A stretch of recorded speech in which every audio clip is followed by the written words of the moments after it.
The dusty streets of Clearwater Springs had seen their share of strangers, but none quite like the woman who stepped off the stagecoach that sweltering June afternoon in 1885. Her face, half hidden beneath a lace-trimmed bonnet, she clutched a small valise in gloved hands that trembled ever so slightly. The whispers started before she'd taken 3 steps. Another mail-order bride come to marry old Thaddeus Miller? Before we jump back in, tell us where you're tuning in from, and if this story touches you, make sure you're subscribed, because tomorrow I've saved something extra special for you. But Sheriff Elijah Reed couldn't shake the feeling he'd seen those eyes before, eyes that widened in unmistakable recognition before quickly looking away. 7 years had passed since Rebecca Turner had vanished from his life without a trace, leaving behind only a hastily penned note and a gold locket. Now, a woman calling herself Margaret Wilson had arrived in his town with secrets etched into the corners of her smile. Elijah didn't believe in ghosts, but as he watched her disappear into the general store, one question burned through his mind. What game was she playing, and why had she come back? Elijah Reed slammed the jail door with more force than necessary, stirring his deputy from a late afternoon doze. "Looks like you've seen a ghost," Deputy Frank Sawyer remarked, boots sliding off the desk as he straightened. "Worse." "A mail-order bride," Elijah muttered, hanging his hat on the rack with practiced precision. The office smelled of stale coffee and gun oil, familiar comforts that did nothing to settle the storm brewing inside him. Frank grinned. "Miller's bride finally showed up, huh?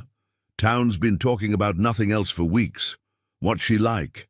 Pretty as the catalog promised?" Elijah turned to the window, watching dust devils dance across the street.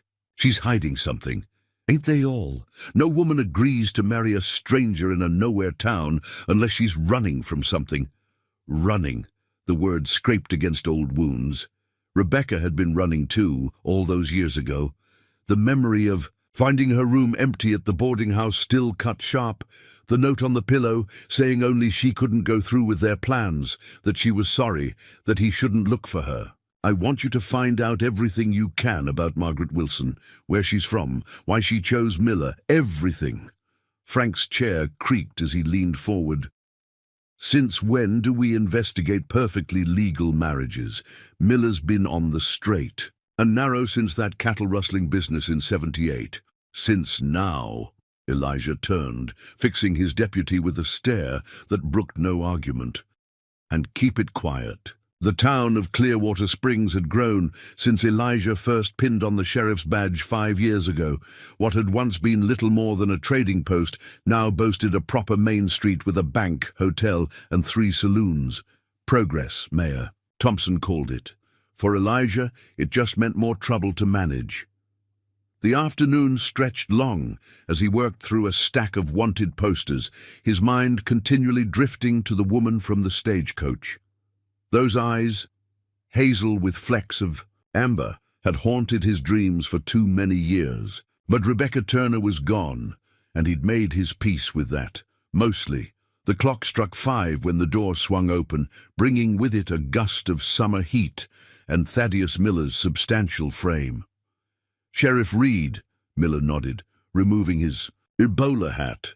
At 53, Miller had the weathered look of a man who'd spent most of his life outdoors. His mercantile store had made him the wealthiest man in the county, a fact he never let anyone forget. "Thaddeus." Elijah gestured to the chair across from his desk. "What brings you by?" Miller sat, the chair protesting beneath his weight. "Thought you might like to meet my fiancée properly. The ceremony's in 3 days, and I'd like your blessing, so to speak." A smile stretched across his face. "Margaret's a fine woman, educated too, reads more books than the schoolmarm." Elijah kept his expression neutral. "Congratulations. Though, I'm curious why a man like you needs to send away for a wife." Miller's smile faltered. "Even successful men get lonely, Sheriff. Besides, there aren't exactly many eligible women in these parts." He leaned forward. "I'm hosting a small dinner tonight. Nothing fancy, just a few friends to welcome Margaret. I'd be honored if you'd attend. Elijah wanted to refuse, but curiosity overrode caution. What time? 7 sharp, and Sheriff. Miller stood, settling his hat back on his balding head. Leave the badge at home. This isn't official business. After Miller left, Elijah found himself at the small mirror above the wash basin, studying his reflection. At 32, the lines around his eyes had deepened, and threads of silver had begun to appear at his temples. 7 years could change a person. He was living proof. The dinner invitation presented an opportunity he couldn't ignore.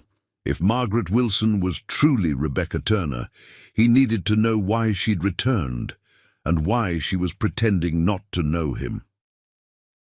The Miller residence stood at the north end of town, a 2-story affair with a wraparound porch and fresh white paint. Lamplight spilled from the windows as Elijah approached, the sounds of conversation and laughter carrying into the evening air. He'd left his badge behind as requested, but the weight of his revolver against his hip remained a comforting presence. Old habits died hard. Thaddeus greeted him at the door with an enthusiastic handshake, already several drinks into the evening by the flush of his cheeks. "Sheriff, come in, come in. Almost everyone's here."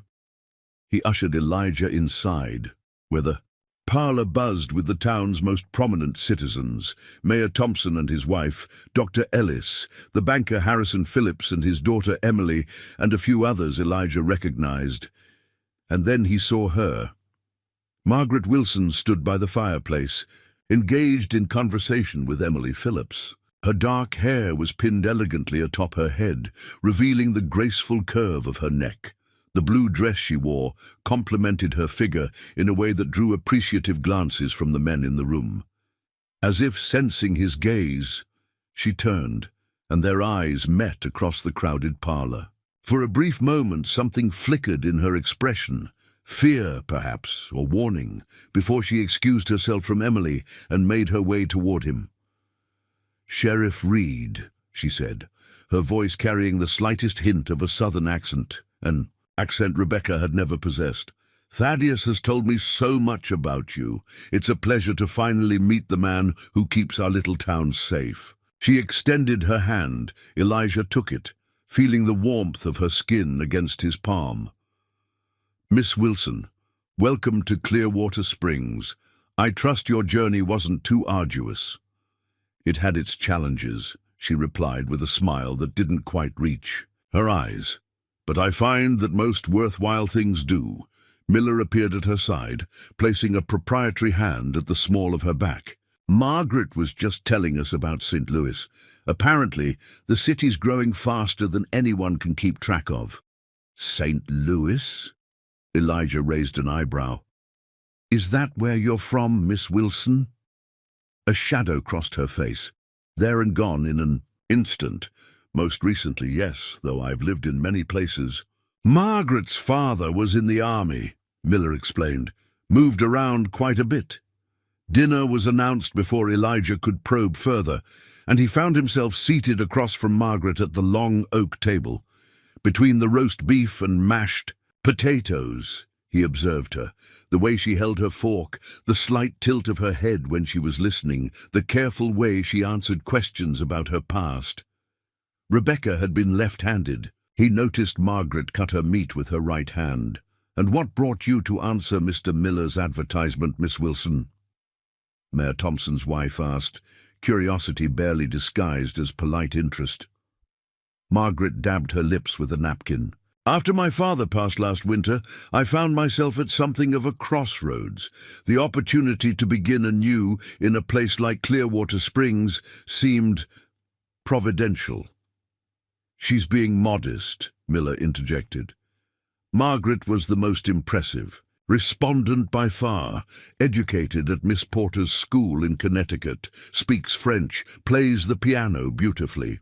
Elijah met her gaze across the candles. "Impressive indeed. What happened to your mother, if you don't mind my asking?" "Consumption when I was 12, she answered without hesitation. "My father raised me alone after that." "Another difference." Rebecca's mother had been very much alive when Elijah knew her.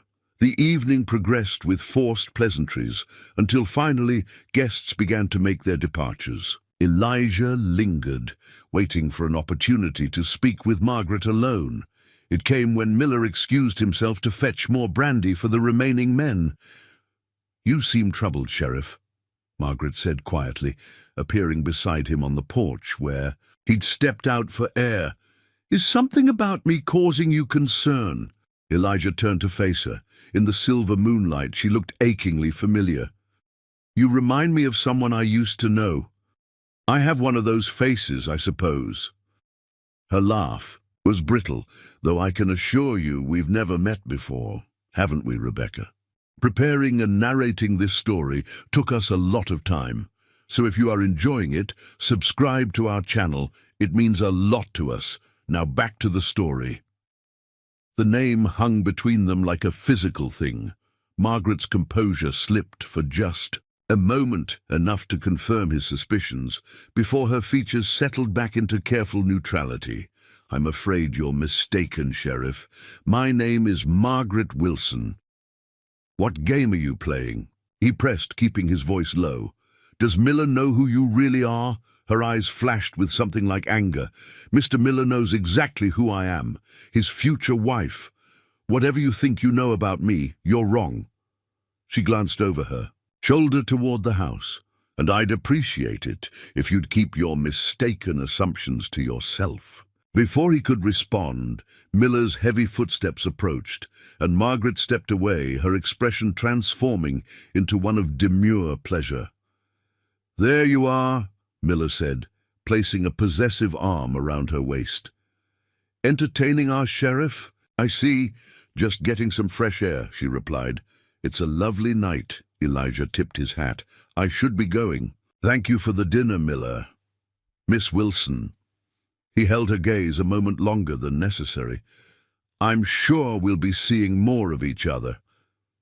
The walk back to town gave Elijah time to think. If this woman truly was Rebecca, she'd gone to extraordinary lengths to create a new identity, one that differed significantly from her true past. The question was why? And why return to a town where someone might recognize her, unless recognition was precisely what she wanted? The next morning dawned hot and dry, promising another scorcher of a day. Elijah was at his desk before 7, reviewing the reports Frank had gathered on Margaret Wilson. "Not much to tell," Frank said, pouring coffee into chipped mugs. "Reference letters check out, one from a pastor in St. Louis, another from a widow she apparently lived with after her father died. Correspondence between her and Miller goes back about 4 months. Any mention of where she was before St. Louis? Chicago, I think. Why are you so interested, Elijah? She does something to catch your eye?" Frank's grin faded at Elijah's expression. "Sorry, just making conversation." Elijah stared into his coffee. "I need to send a telegram to St. Louis and Chicago, see if anyone remembers Margaret Wilson living there recently. That's going to cost the department. I'll pay for it myself." The sigh. Morning dragged. Elijah broke up a fight at the saloon, settled a dispute over a property line, and checked in on old Mrs. Abernathy, who was convinced someone was stealing eggs from her hen house. All the while, his mind circled back to Margaret, or Rebecca, and the secrets she was keeping. It was past noon when he spotted her emerging from the general store, a basket over her arm. Without giving himself time to reconsider, he crossed the street to intercept her. "Miss Wilson," he called, "a moment of your time." She paused, visibly steeling herself before turning to face him. "Sheriff Reed, how can I help you?" "I was hoping we might continue our conversation from last night, perhaps somewhere more private." Her eyes darted around the busy street. "I'm afraid I'm quite pressed for time. The dressmaker is expecting me for a fitting, and then I have errands to run for." "Thaddeus, it won't take long." Something in his tone must have convinced her. With a tight nod, she followed him to the small park behind the church, where a bench stood beneath an ancient oak tree. "You're making a mistake, Sheriff," she said once they were seated, her voice low but firm. "Whatever you think you know about me—" "I know you're not Margaret Wilson," he interrupted. "What I don't know is why Rebecca Turner is pretending to be someone else, or why she's back in Clearwater Springs after disappearing without a trace 7 years ago." She stared at him for a long moment, then looked away. "Rebecca Turner doesn't exist anymore." The admission hit him like a physical blow. "So you admit it. I admit nothing. I'm simply telling you that the woman you're looking for is gone." Her hands twisted in her lap. "Please, Elijah, let the past stay buried." The sound of his name on her lips sent a jolt through him. "You owe me an explanation." "I owe you nothing." Her voice hardened. "We were young. It was a lifetime ago. You disappeared the night before our wedding." A flicker of pain crossed her features. "And I'm sorry for that, truly. But you need to accept that Margaret Wilson is who I am now, and in 3 days I'll be Mrs. Thaddeus Miller." "Does he know you're already married?" She inhaled sharply, color draining from her face. "What are you talking about?" Elijah reached into his pocket, extracting a folded piece of paper, a telegram that had arrived that morning from a colleague in Virginia City, Nevada. "Rebecca Turner married a man named James Carson in 1880. Unless you obtained a divorce I'm unaware of that makes your pending marriage to Miller illegal." Her composure cracked completely then, a flash of raw fear in her eyes before they hardened with resolve. "You have no idea what you're meddling with. If you have any care for the people in this town, for me, you'll destroy that telegram and forget you ever knew a woman named Rebecca." "Tell me what's going on," he pressed. "Whatever trouble you're in, I can help." She stood abruptly. "No one can help me, especially not you." Her voice softened. "Let me go, Elijah, for both our sakes." Before he could respond, she hurried away, leaving him alone with more questions than answers, and the unsettling feeling that whatever had brought Rebecca back to Clearwater Springs was far more dangerous than a simple case of bigamy. Back at the jail, Elijah unlocked the bottom drawer of his desk and removed a small wooden box. Inside lay a gold locket, the one Rebecca had left behind when she fled. He'd kept it all these years, a reminder of how easily one could be deceived by a pretty face and sweet promises. Opening it revealed the tiny portrait inside. Rebecca, smiling, her hair loose around her shoulders. Beside it, etched into the gold, were the words, "Forever yours." Forever had lasted less than a year. Frank returned from his patrol, hanging his hat on the rack. "Any word on those telegrams?" "One," Elijah replied, snapping the locket closed and returning it to the drawer. "Seems our Miss Wilson has a husband in Nevada," Frank whistled. "That's serious business. You gonna tell Miller?" Elijah stood, strapping on his gun belt. "Not yet. There's more to this story than a woman running from a bad marriage. I need to understand what she's really doing here, and if she's just a con artist after Miller's money, then she'll face justice like anyone else." The words tasted bitter in his mouth. The afternoon stretched into evening, and Elijah found himself walking past the Miller house, drawn there despite his better judgment. Lights blazed from the downstairs windows, and through the gap in the curtains he could see Rebecca, Margaret, seated at the piano, Miller standing proudly beside her. The scene was so domestic, so ordinary, that for a moment Elijah questioned everything he thought he knew. Then a movement caught his eye, a shadow passing behind the house, too deliberate to be chance. His hand went instinctively to his gun as he circled around, moving quietly through the darkness. A figure stood at the back door, trying the handle. Male, average height, wearing a long coat despite the summer heat. Elijah drew his revolver. "Hold it right there. Hands where I can see them." The man froze, then slowly raised his hands. "Easy there, friend. Just looking for someone. Breaking and entering is a crime in this town. Turn around.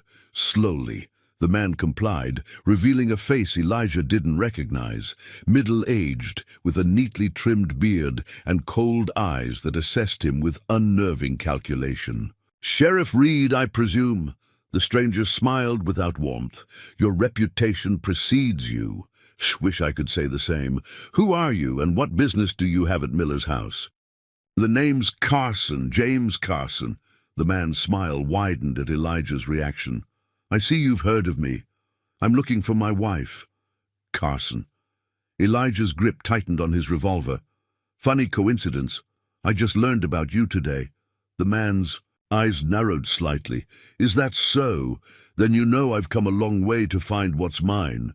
In my experience, Mr. Carson, women aren't property to be claimed." Carson chuckled, a sound devoid of humor. "A romantic?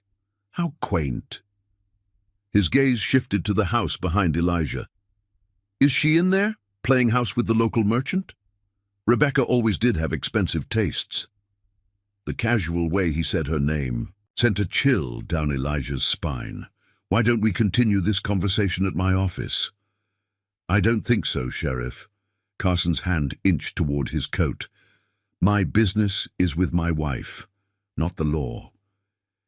In Clearwater Springs, they're one and the same." Elijah gestured with his gun. "Move! Now!" For a tense moment, Elijah thought Carson might draw. Then the back door opened, spilling warm light across the yard. "Elijah?"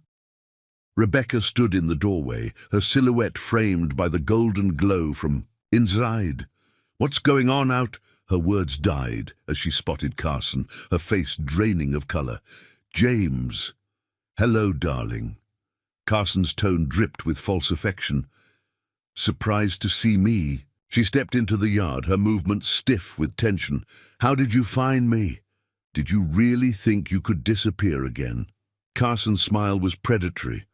"You should know better by now." Miller appeared behind Rebecca, confusion etched on his face. "Margaret, who is this man?" Before she could answer, Carson spoke. "James Carson, Mr. Miller, Rebecca's husband." He emphasized the name, watching with satisfaction as Miller's expression shifted from confusion to dawning comprehension. "Rebecca!" Miller looked between them. "Margaret, what is he talking about?" She stood frozen, trapped between past and present, the careful life she'd constructed crumbling around her. "Inside," Elijah ordered, never taking his eyes off Carson. "All of you, now." The kitchen was warm from the evening's cooking, the air heavy with tension as the four of them sat around Miller's oak table. Rebecca, or Margaret as Miller still knew her, perched on the edge of her chair like a bird ready to take flight. "Start talking," Elijah said, his gun resting on the table, pointed in Carson's direction. "The truth this time." Rebecca's hands trembled as she folded them in her lap. "My name is Rebecca Turner Carson. I was born in Boston, not St. Louis. Everything else I told you, Thaddeus, was a lie. I'm sorry." Miller's face had gone from ruddy to ashen. "We're to be married in 3 days. "She's already married," Carson interjected. "To me, going on 5 years now." Rebecca's gaze remained fixed on the table. "I left James 8 months ago." "Ran away, you mean?" Carson corrected, his pleasant facade slipping. "With $5,000 of my money." Her head snapped up at that. "Your money?" "I earned every penny, working in that saloon, while you gambled away everything else. You were my wife. What was yours was mine." Elijah watched the exchange, pieces beginning to fall into place. "Where did you go after Virginia City?" "Chicago first," Rebecca answered. "Then St. Louis when I thought he might have tracked me there." "And then you decided to become a mail-order bride?" Miller's voice was hollow. "Was this all some elaborate confidence scheme? To take my money too?" "No!" Rebecca reached for his hand, but Miller pulled away. "I needed somewhere safe, somewhere he wouldn't think to look. I never meant to hurt you." Carson laughed. "She's lying, old man. Rebecca's been running cons since she was 16. It's what drew me to her in the first place. Admirable ambition in a woman so young." Elijah's jaw tightened. "And what exactly is your business, Carson?" "Investments, primarily. Mining ventures." Carson straightened his cuffs. "My wife assisted with the administrative aspects." "He means she helped him swindle people," Elijah translated. "Is that right, Rebecca?" She met his gaze for the first time that evening, her eyes swimming with unshed tears. "Yes." The single word hung in the air, a confession with the weight of 7 years behind it. Miller pushed back from the table. "I need a drink." He moved to a cabinet, retrieving a bottle of whiskey and 4 glasses. No one spoke as he poured generous measures and slid them across the table. Carson raised his glass in a mocking toast. "To reunions." "How did you find her?" Elijah asked, ignoring the liquor before him. "I have friends in many places, Sheriff. One happened to be passing through St. Louis when he spotted a striking woman visiting the telegraph office. A woman who matched my wife's description, sending correspondence to a Mr. Thaddeus Miller in Clearwater Springs." Carson sipped his whiskey. The rest was simply a matter of patience. Rebecca's knuckles were white around her glass. "What do you want, James?" "What's rightfully mine?" His smile faded. "The money you stole, plus interest for my troubles. Unless—" His gaze slid to Miller. "Your new fiancée would care to settle your debts?" Miller drained his glass in one swallow. "This is extortion." "This is business," Carson corrected. "Rebecca and I had an arrangement. She violated it. There are consequences." Elijah had heard enough. "Here's how this is going to work. Mr. Carson, you'll be spending the night in my jail while I verify your claims. If Rebecca stole from you, you can file formal charges." Carson's expression hardened. "That's not necessary, Sheriff. I insist." Elijah stood. "Miller, I suggest you secure your home tonight. Rebecca, I'll need you to come to the office in the morning to give a statement." "You can't do this," Carson protested. "She's my wife. I have rights. In my town, the only right you have at the moment is to come quietly or be dragged to the jail." Elijah's hand moved to his gun. "Your choice." After a tense moment, Carson rose, straightening his jacket with exaggerated care. "Very well, Sheriff. We'll play by your rules, for now." He turned to Rebecca. "Don't get any ideas about running again, darling. You've run out of places to hide." Dawn was breaking when Frank arrived to find Elijah still at his desk, a cold cup of coffee at his elbow and papers spread before him. "You look like hell," Frank remarked, hanging up his hat. "Our guest give you trouble?" Elijah rubbed his eyes. "Just doing some research on our Mr. Carson." "Find anything?" "Enough." Elijah pushed a telegram across the desk. "Wanted in Colorado for fraud. 2 outstanding warrants in Nevada. He's a confident man, specializes in mining investment schemes." Frank whistled. "And the wife? She part of it?" "According to this, they worked as a team. He'd identify targets, she'd help reel them in. They'd take the money and disappear before anyone realized the mines were worthless. So she's as guilty as he is." Elijah didn't answer immediately, his mind turning over the implications. "She's scheduled to come in at 9 to give her statement. I want you to stay with Carson. Don't talk to him. Don't let anyone else talk to him." The jailhouse door opened, revealing Rebecca.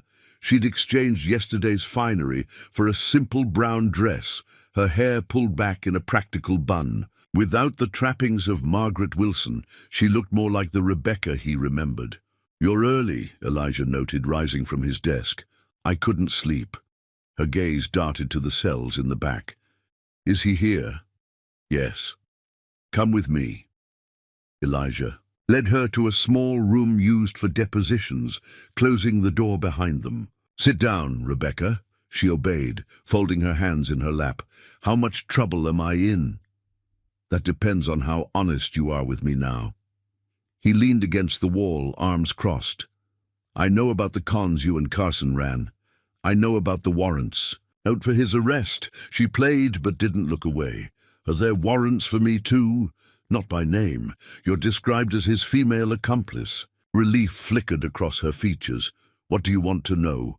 Everything, starting with why you left Clearwater Springs 7 years ago. Rebecca exhaled slowly. I met James in Oak Ridge. During that week I spent visiting my cousin. He was charming, exciting, told me about all the places he'd been, the fortune he was building, made my life here seem small by comparison. Her voice softened. Made you seem small. The admission stung more than Elijah expected. So you left with him, the night before our wedding. I was young and stupid. Her eyes met his, pleading for understanding. I thought I was choosing adventure over settling down. By the time I realized what kind of man James really was, it was too late. I was already part of his schemes. You could have come back and face everyone I'd betrayed, face you. She shook her head. Besides, James made it clear what would happen if I tried to leave him. The first time I attempted to run, he found me in Denver. The second time, Cheyenne. Her hand unconsciously moved to her wrist, where a faded bruise was just visible beneath her sleeve. The third time, I was more careful. Took money, yes, I admit that, and made sure he wouldn't find me easily. But he did. He always does. Resignation colored her voice. What happens now? Elijah moved to sit across from her. Carson will be transferred to Colorado to face charges there. As for you, he hesitated. That depends on whether his victims decide to press charges against you as well. And Miller, he must hate me now. He's angry, hurt, but mostly I think he's embarrassed. Elijah leaned forward. Rebecca, I need to know everything Carson was involved in. Every scheme, every victim. If you cooperate, it might help your case. She nodded slowly. I'll tell you what I know, but first... She reached into her pocket, extracting a folded paper. You should see this. It's why I really came back to Clearwater Springs. Elijah took the paper, unfolding it carefully. It was a letter dated 3 months earlier, the handwriting instantly familiar. My dear Rebecca, I pray this finds you well, though I know not where you are. Your mother is gravely ill and asks for you. Whatever transpired between us belongs to the past. Clearwater Springs has changed, as have I. If you can find your way home, there are those who would welcome your return. With sincere regards, Elijah Reed. He looked up sharply. I never wrote this. I know that now. Her eyes glistened with tears. But when I received it in St. Louis, I believed it was from you. It seemed miraculous, a chance to make amends, to see my mother one last time. Your mother died 4 years ago, Rebecca. She flinched as if struck. I didn't know. We lost touch after... She took a shuddering breath. After I married James. Who sent this letter? Carson, I assume. Another trap. She laughed bitterly, and I walked right into it. But why Clearwater Springs? Why not just confront you in St. Louis? Because of you. Her gaze met his, steady now. He's jealous. Has been ever since he found a letter I kept. A letter you wrote me before our wedding. He wanted to make me suffer by bringing me back here, making me face you and everything I'd thrown away before he... She stopped abruptly. Before he what, Rebecca? James doesn't leave loose ends, Elijah. When he's done with a partner, they tend to... disappear. The implication sent ice through Elijah's veins. He was planning to kill you. Once he had Miller's money, yes. I believe so. Her hands trembled. I've known too much for too long. Elijah stood, processing this new information. Carson wasn't just a con man, he was potentially a murderer. And he'd used Elijah's name, his handwriting, to lure Rebecca back. Stay here, he instructed. Don't leave this room. He found Frank at his desk, boots up, hat tipped over his eyes. "Wake up, deputy." Frank was startled. "I wasn't sleeping, just resting my—" "Check on the prisoner." Something in Elijah's tone must have communicated urgency. Frank hurried to the cells without further question. "Sheriff!" His shout sent Elijah running. "He's gone!" The cell door stood open, the lock picked clean. On the cot where Carson should have been lay a folded piece of paper. Elijah snatched it up, a cold dread settling in his gut as he read, "Sheriff Reed. By the time you read this, I'll be concluding my business with Mr. Miller. A shame our professional relationship was so brief. Give my regards to Rebecca. I'll be seeing her soon. Most sincerely, J. Carson." Elijah's blood ran cold. "Frank, get Doc Ellis and bring him to Miller's house. Now!" He burst from the jailhouse, sprinting down the quiet morning streets toward the north end of town. His mind raced ahead, imagining what he might find. Carson was methodical, that much was clear. He'd planned this entire scenario, from the forged letter to his capture, likely counting on Elijah's protocol of separating them for questioning. The Miller house came into view, serene in the morning light. No signs of disturbance, no indication of the danger that might lurk inside. Elijah drew his revolver as he approached the front door, finding it unlocked. The hallway was silent as he entered, every sense alert for danger. "Miller!" he called. No response. The parlor was empty, as was the kitchen. Elijah moved toward the stairs, ascending them slowly, mindful of each creaking step. At the top, a narrow hallway led to several doors, all closed. "Thaddeus?" he tried. Again, a muffled sound came from behind the last door on the right. Elijah approached cautiously, gun raised, and turned the handle. The bedroom beyond was in disarray. Drawers pulled open, clothes strewn across the floor, a chair overturned. Thaddeus Miller lay slumped against the far wall, a gash on his temple. Seeping blood, but his chest rose and fell with steady breath. Elijah knelt beside him. "Miller, can you hear me?" Miller's eyes fluttered open, unfocused at first, then widening with recognition. "Sheriff? What?" Memory returned in a rush. "Carson! He was here when I woke up." "Where is he now?" "Gone." Miller winced, touching his head. "Took my cash box and my horse." "Did he say where he was going?" "Back to town. Said he had unfinished business." Miller's gaze sharpened with sudden clarity. "With Rebecca, he said she owes him a proper goodbye." Elijah's stomach plummeted. Rebecca, waiting alone at the jailhouse. He'd walked right into Carson's. "A plan. Again. Stay put," he instructed Miller. "Deputy Sawyer's bringing the doctor." Elijah thundered down the stairs and out of the house, pushing himself to run faster than he'd thought possible. The town was coming awake now, shopkeepers opening their doors, giving him startled looks as he raced past. The jailhouse appeared undisturbed when he reached it, the door still ajar as he'd left it. Elijah moved inside cautiously, calling out, "Rebecca!" No answer. The deposition room was empty, the chair where she'd sat overturned, signs of a struggle. On the table lay another note. "She's mine to deal with, Sheriff. If you value her life, don't follow us. Consider this the price of your interference." Elijah crumpled the note in his fist, fury and fear warring within him.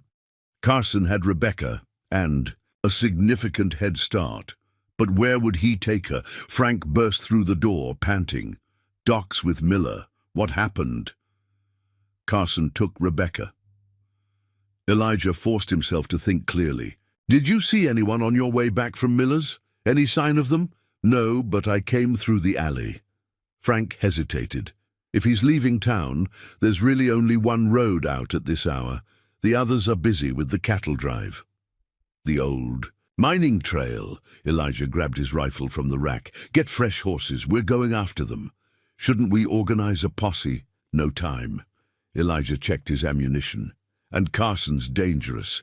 I won't risk civilian lives." Frank nodded, hurrying. "To comply." As Elijah prepared to pursue Carson and Rebecca, his thoughts kept returning to the forged letter, to Carson's elaborate scheme to bring her back to Clearwater Springs. This wasn't just about money anymore. It was about revenge, obsession, and a man who couldn't stand to lose what he considered his property. 7 years ago, Elijah had let Rebecca walk out of his life without a fight. He wouldn't make that mistake again. The mining trail cut through the foothills east of Clearwater Springs, a narrow path once bustling with hopeful prospectors before the silver veins ran dry.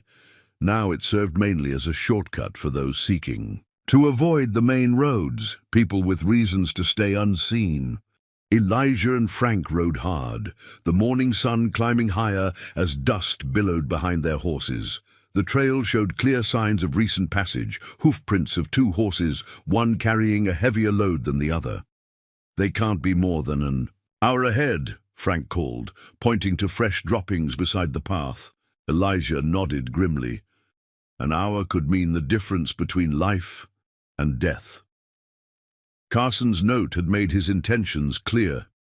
He blamed Rebecca for their failed schemes, for the money she'd taken, perhaps even for the warrants that now threatened his freedom. A man with nothing left to lose was the most dangerous kind. The trail forked ahead, one path continuing east toward the territorial border, the other veering north into rougher terrain. Which way? Frank reined his horse to a stop beside Elijah. Elijah studied the ground, searching for signs. The northern path showed disturbed stones and bent brush. Someone had passed recently.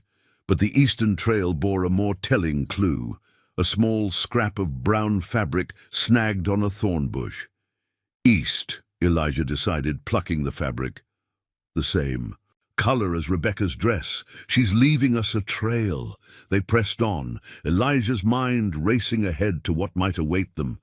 Carson was clever, manipulative. He'd orchestrated Rebecca's return to Clearwater Springs with meticulous care, using Elijah's own handwriting against her. Such a man wouldn't be caught easily. "How well do you know these parts?" Frank asked, as they navigated a particularly steep section of trail. "Well enough. There's an abandoned mining camp about 5 miles ahead, Silver Falls they called it." "You think that's where he's taking her?" "It's defensible. Isolated." Elijah's jaw tightened. "And there's an old stage road beyond it that leads straight to the territorial line. Once they cross that border, they're beyond our jurisdiction." The trail widened as they entered a high valley, yellow grasses swaying in the breeze. Ahead, the skeletal remains of what had once been a thriving mining camp stood silhouetted against the blue sky. Weathered buildings slouched down the hillside, the old stamp mill's collapsed roof visible even from a distance. Elijah raised a hand, signaling Frank to slow. "We approach carefully from here. Carson will have the high ground if he's holed up." In the camp, they dismounted, securing their horses in a copse of aspens before continuing on foot. The final approach to Silver Falls required crossing an open meadow, difficult to do without being spotted by anyone watching from the buildings. "Above, circle around through those trees," Elijah instructed, pointing to a stand of pines that extended up the western edge of the valley. "Get eyes on the camp, but don't engage unless you hear me fire first." Frank nodded, checking his revolver before melting into the tree line. Elijah took a deep breath, steadying himself. 7 years of wondering what had become of Rebecca, and now her life hung in the balance. He wouldn't lose her again, not to Carson, not to anyone. He made his way through the tall grass, using what little cover the rolling terrain provided. As he neared the camp, details emerged from the weathered structures. The assayer's office, with its broken windows, the foreman's cabin still standing proud despite its sagging porch, and the miner's dormitory, the largest building perched on the edge of the hillside. Movement caught his eye, a shadow passing behind one of the dormitory windows. Someone was inside. Elijah crouched low, making his way toward the back of the building. Years of neglect had left gaps in the wooden walls, providing glimpses inside. He peered through one such opening, allowing his eyes to adjust to the gloom. Rebecca sat on a chair in the center of the room, wrists bound before her. Her face bore a reddening mark on one cheek, but her posture remained defiant as she watched Carson pace before her. "Should have known better than to involve that sheriff," Carson was saying, his voice carrying through the thin walls. "Did you think he would protect you, that he still cared after what you did to him?" "This isn't about Elijah," Rebecca replied, her voice steady despite her circumstances. "It's about the money, James. Always has been." Carson stopped his pacing, leaning down until his face was inches from hers. "It's about loyalty, about keeping your promises. Till death do us part. Remember?"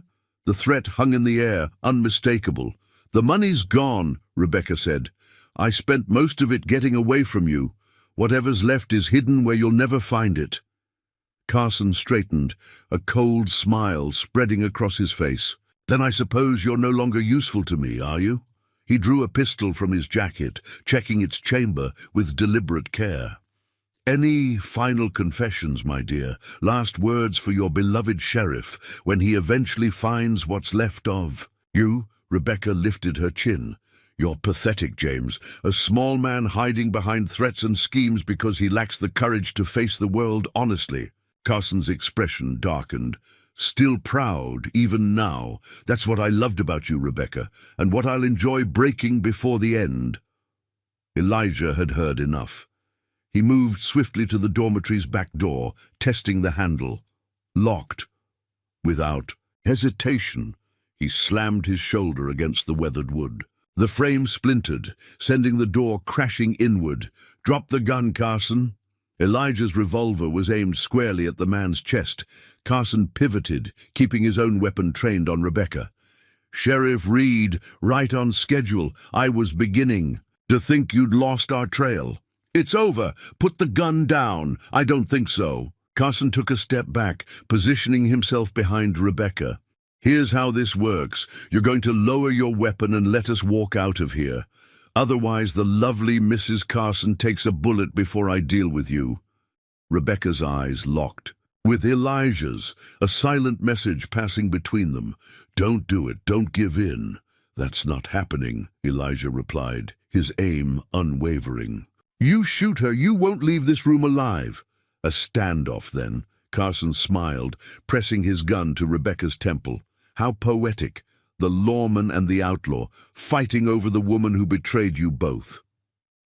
"This isn't about her," Elijah said, taking a careful step forward.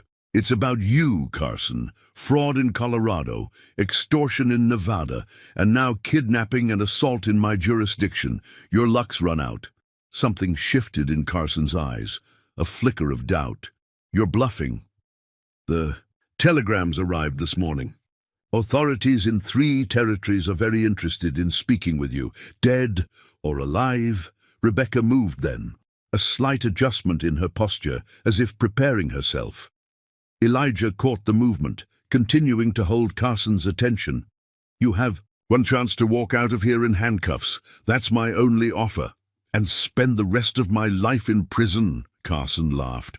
"I don't think—" Rebecca drove her elbow backward with sudden force, catching Carson in the stomach. As he doubled over, she threw herself sideways, toppling the chair. The distraction was all Elijah needed. His shot caught Carson in the shoulder, spinning him before he could recover his aim. The man's pistol clattered to the floor as he stumbled against the wall, clutching his bleeding wound. "Don't move," Elijah ordered, kicking Carson's weapon. Aside, Frank appeared in the doorway, gun drawn. "Everything all right, Sheriff?" "Take him," Elijah directed, already moving to Rebecca. He knelt beside her, using his knife to cut the ropes binding her wrists. "Are you hurt?" She shook her head, rubbing circulation back into her hands. "Nothing that won't heal." Her eyes moved to Carson, now being restrained by Frank. "What happens to him now?" "He'll stand trial, first here, then Colorado, then Nevada." Elijah helped her to her feet. "He won't hurt anyone else." Carson glared at them from where Frank had him pinned against the wall. "This isn't over, Rebecca. A man like me has friends in unexpected places." "Save it for the judge," Frank growled, securing the man's hands behind his back. Outside, the afternoon sun bathed the abandoned camp in golden light as they prepared to return to Clearwater Springs. Rebecca stood apart from the others, gazing out over the valley, her arms wrapped around herself despite the warmth of the day. Elijah approached, offering his canteen. "You should drink something." She accepted it with a small nod. "Thank you for coming after me.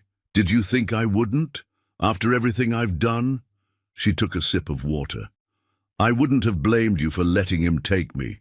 That's not who I am." Elijah watched her profile, noting the strength that had always been there beneath the softness. "Why did you leave those clues on the trail? You risked angering him." A ghost of a smile touched her lips. "I remembered how good you were at tracking. Thought you might need a little help, that's all." "Rebecca." He waited until she looked at him. "What you said to Miller about needing somewhere safe. Was that true? Or was it another con?" The directness of the question seemed to catch her off guard. She turned away, her gaze returning to the distant mountains. At first, it was just another place to hide, but then she hesitated. "Thaddeus was kind, decent. For a while I let myself believe I could start over, be someone else, someone better. Margaret Wilson, yes." Her voice softened. "She didn't have my mistakes, my regrets. She was respectable." And now Rebecca faced him fully then. Vulnerability and determination mingled in her expression. "Now I have to face what I've done. All of it, including what I did to you." Before Elijah could respond, Frank called from where he was securing Carson to his horse. "Sheriff, we should get moving if we want to make town before dark." The ride back to Clearwater Springs passed largely in silence, each lost in their own thoughts. Carson, despite his wound, maintained a sullen defiance, occasionally breaking the quiet with cryptic remarks about friends in high places. Rebecca rode beside Elijah, her posture gradually relaxing as the miles between them and the abandoned camp increased. As they crested the final hill overlooking the town, the setting sun painted Clearwater Springs in shades of amber and gold. From this distance, it looked unchanged by the day's events, peaceful, ordinary. "What happens when we get back?" Rebecca asked, breaking her long silence. Elijah knew she wasn't asking about logistics. "That depends on you." "Will I be arrested?" "Too. There are no warrants specifically naming you," he replied carefully. "But if Carson implicates you in his crimes, or if his victims come forward with testimony against you, I can't protect you from that." She nodded, accepting this. "And Miller, he was conscious when I left him, angry, but alive." Elijah glanced at her.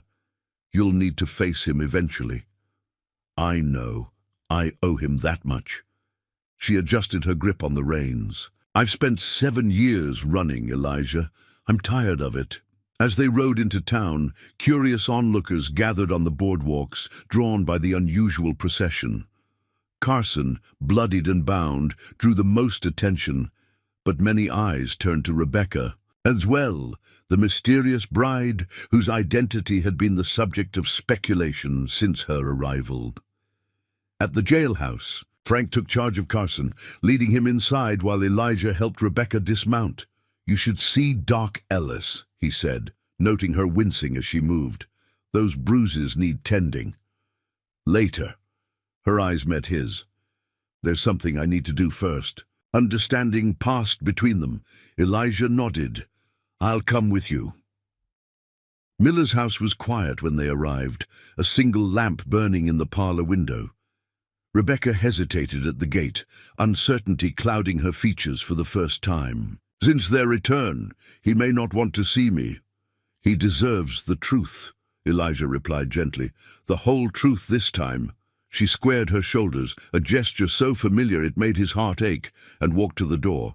Her knock was answered by Miller himself, his head bandaged, but his eyes clear as they moved from Rebecca to Elijah.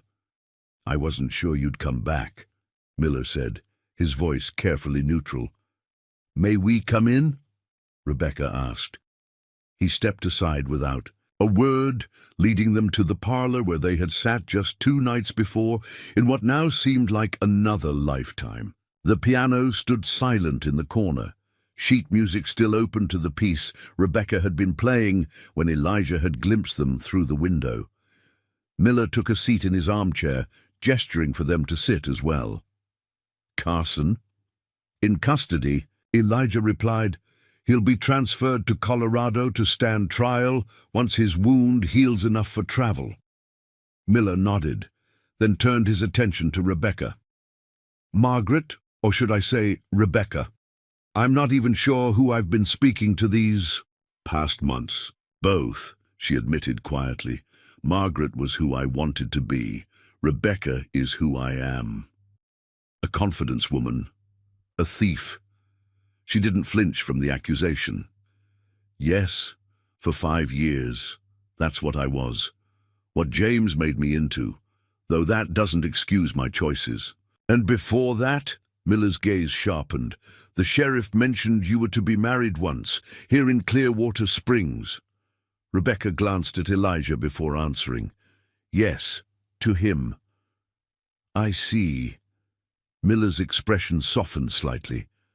"That explains a great deal." An uncomfortable silence fell, broken only by the ticking of the mantel clock. "I came to apologize," Rebecca finally said. "What I did was unforgivable.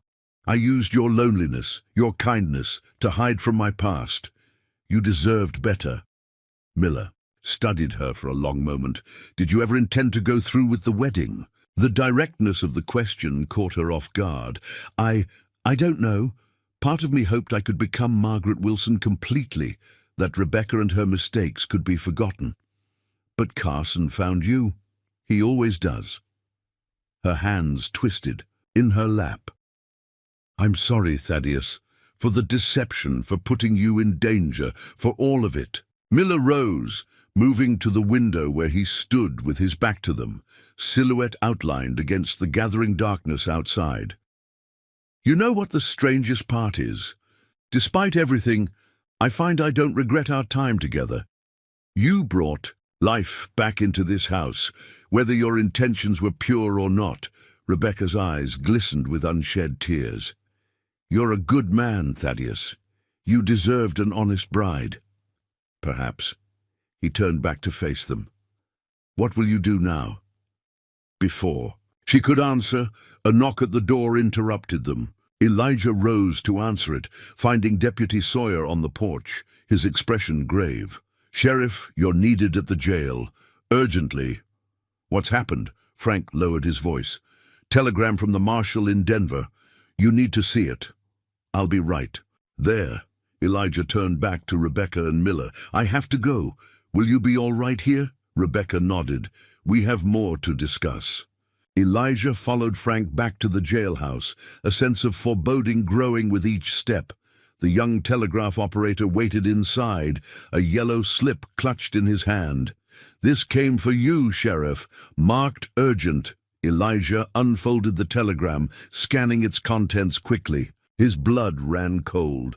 To Sheriff Reed, "Stop James Carson wanted for murder of 3 women in Denver.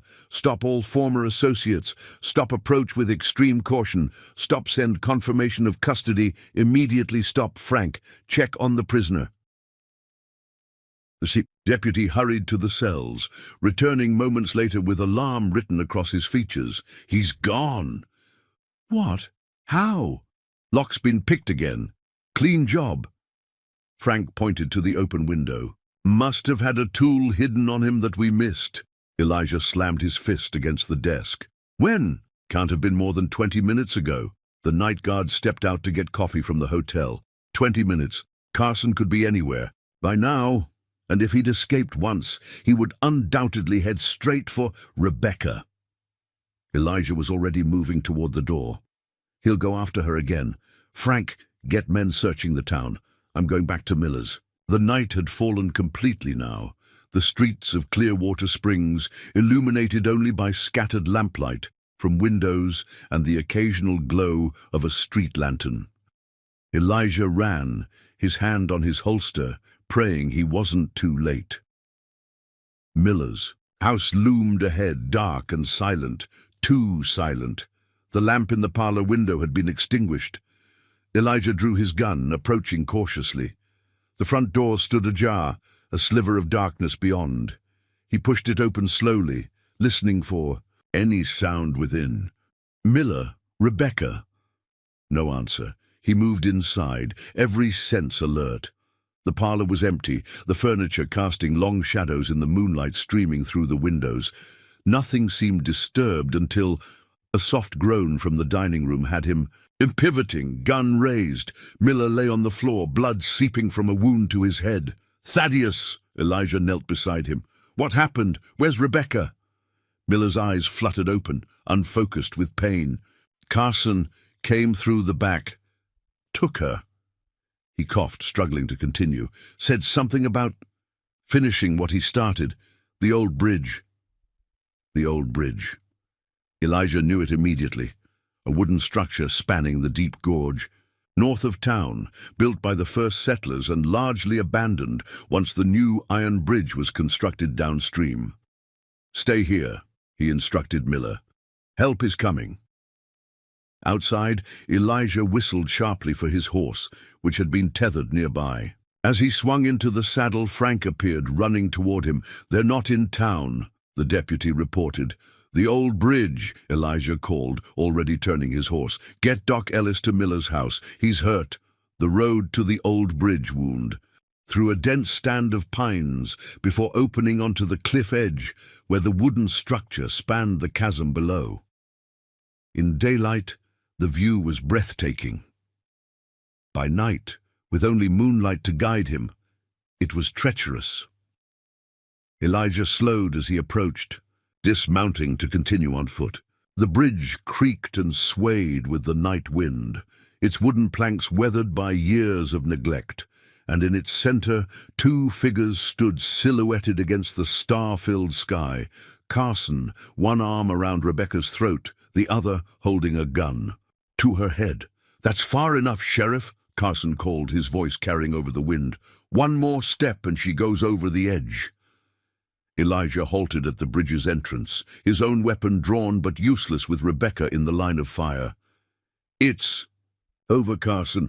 The Denver marshal sent a telegram." "We know about the murders," Carson laughed, the sound hollow in the night air. "Then you know I have nothing left to lose."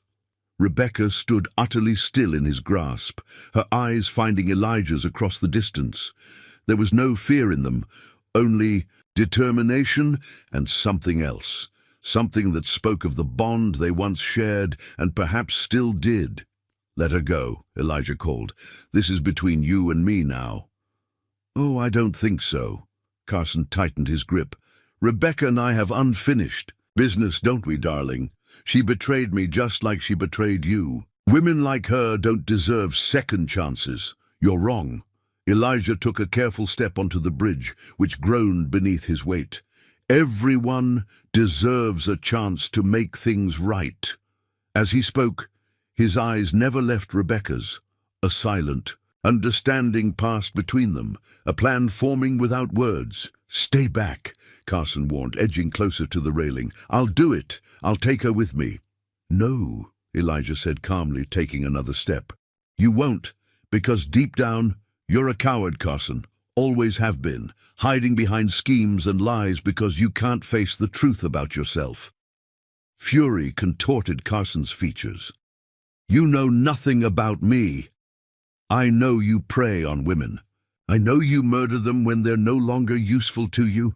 Elijah continued his slow advance. "And I know Rebecca was the only one smart enough to escape you. That's what really burns, isn't it? That she outplayed you at your own game." Carson's grip on Rebecca faltered for just a moment as rage overtook caution. It was all she needed. With a sharp movement, she drove her heel down onto his instep and twisted violently in his grasp. Carson howled in pain, his gun discharging wildly into the night sky as he stumbled. Rebecca broke free, dropping to the bridge planks as Elijah fired, his shot finding its mark in Carson's chest. The man staggered backward, a look of disbelief crossing his face before he toppled over the railing into the darkness of the gorge. Below, Rebecca remained frozen where she had fallen, her breathing ragged. Elijah rushed to her side, helping her to her feet and quickly leading her off the swaying structure to solid ground. "Are you hurt?" he asked, his hands gentle on her shoulders. She shook her head, unable to speak as reaction set in. Without thinking, Elijah pulled her against him, holding her close as tremors ran through her body. "It's over," he murmured into her hair. "He's gone. You're safe now." Gradually, her trembling subsided, and she pulled back just enough to look up at him. "How did you know about the bridge?" Miller told me before I left. His thumb brushed a smudge of dirt from her cheek. "Rebecca, the telegram from Denver. Carson killed women he worked with, former partners." Understanding dawned in her eyes. "Like me. Yes, you were right to run from him, all those years ago." She closed her eyes briefly. "But I'm wrong about so much else." When she looked at him again, there was a new resolve in her gaze. "I can't change the past, Elijah. Can't undo the choices I made or the people I hurt. But I can face the consequences, now whatever they may be." In the distance, lanterns bobbed among the trees as Frank and others from town approached, drawn by the gunshots. Soon there would be questions, explanations, the inevitable reckoning with all that had transpired. But for this moment, on this clifftop, under the vast night sky, there was only Rebecca and Elijah and the weight of 7 years falling away between them. "Come on," he said gently, offering his arm. "Let's go home." As they walked toward the approaching lights, Rebecca glanced back once at the bridge where James Carson had met his end. "Do you think people can really start over?" she asked softly. "Become someone new?" Elijah considered the question carefully. "I think we're all changing all the time. The real question is whether we're changing for the better." She nodded, understanding. "I'd like to try to be better." "Then that's what matters." He smiled down at her, seeing not the mail-order bride with secrets, nor the young woman who had left him at the altar, but Rebecca as she was now, scarred by life's hardships, wiser for her mistakes, and brave enough to face them at last. The future stretched before them, uncertain but full of possibility. Tomorrow would bring its own challenges, explanations to the town, decisions about what came next, the slow process of rebuilding trust. But tonight, under the canopy of stars, they had found their way back to each other. And for now, that was enough. Dawn broke over Clearwater Springs, painting the sky in watercolor hues of pink and gold. The town stirred to life slowly, unaware that its landscape of gossip had shifted dramatically overnight. By noon, everyone would know about James Carson's demise, about Rebecca Turner's true identity, about the web of lies that had nearly claimed multiple lives. But for now, in the quiet hours of early morning, Rebecca sat alone on the narrow cot in the jail's back room. Not a cell. Elijah had been adamant about that, watching dust motes dance in the sunbeams streaming through the small window. The door opened, admitting Elijah with a tray bearing coffee and fresh biscuits. Dark circles shadowed his eyes, evidence of a sleepless night spent writing reports and sending telegrams to various authorities about Carson's death. "Thought you might be hungry," he said, setting the tray beside her. "Thank you." She accepted the coffee gratefully, wrapping her hands around the warm mug. "How's Thaddeus?" "Doc Ellis says he'll recover. Nasty concussion, but the skull's intact." Elijah leaned against the wall, watching her. "He's asking about you." Rebecca stared into her coffee. "What did you tell him?" "That you're safe. The rest is for you to explain when you're ready." She nodded, sipping the strong brew. The night's events felt distant now, dreamlike in the morning light. Carson was gone, truly gone this time. His body recovered from the gorge by Frank and several volunteers in the pre-dawn hours. The Denver Marshal's office is sending someone, Elijah continued. They'll want statements about Carson's activities, especially from you. Will I be arrested? The question hung between them, unavoidable. I don't know, he answered honestly. Your cooperation will count in your favor. So will the fact that you were clearly one of his targets in the end. Rebecca set down her mug. I should face the consequences, whatever they are. I participated in his schemes, Elijah. People lost money, sometimes everything they had, because of us, because of him. Elijah corrected gently. No. Her voice firmed. I made my choices. For too long, I've blamed James for who I became, but the truth is more complicated than that. She looked up at him, her expression resolute. I want to make amends as much as possible. Something like pride flickered in Elijah's eyes. Before he could respond, the outer door of the jailhouse opened, and Frank's voice carried through, followed by another unfamiliar one with an Eastern accent. Sheriff Reed available. Got a lady here insisting on seeing him. Says it's urgent. Elijah straightened. Stay here, he told Rebecca before stepping out, closing the door behind him. Rebecca moved to the wall, pressing her ear against it to hear the conversation beyond. Sheriff Reed, a woman's voice, cultured and confident. I'm Victoria Blackwood, Pinkerton Detective Agency. I've been tracking James Carson for the better part of a year. Pinkerton. Elijah sounded surprised. Denver didn't mention sending a detective. They didn't. I work for Carson's victims, specifically the Barton family of Philadelphia. Their daughter Eleanor was Carson's first wife, and his first victim. Rebecca's breath caught. First wife. The words echoed in her mind, pieces of a puzzle she hadn't known she was solving falling into place. James had always been vague about his past before Virginia City. I understand you have Rebecca Turner in custody, the detective continued. I need to speak with her immediately. She's not in custody, Elijah corrected. She's under protective observation until we sort this out. Then you should know that Miss Turner may be in more danger than you realize. Carson wasn't working. Alone. The door opened suddenly, causing Rebecca to step back quickly. A woman stood framed in the doorway, tall and striking in a tailored traveling suit, dark hair pulled back in a severe bun, intelligent eyes assessing Rebecca with clinical precision. Miss Turner!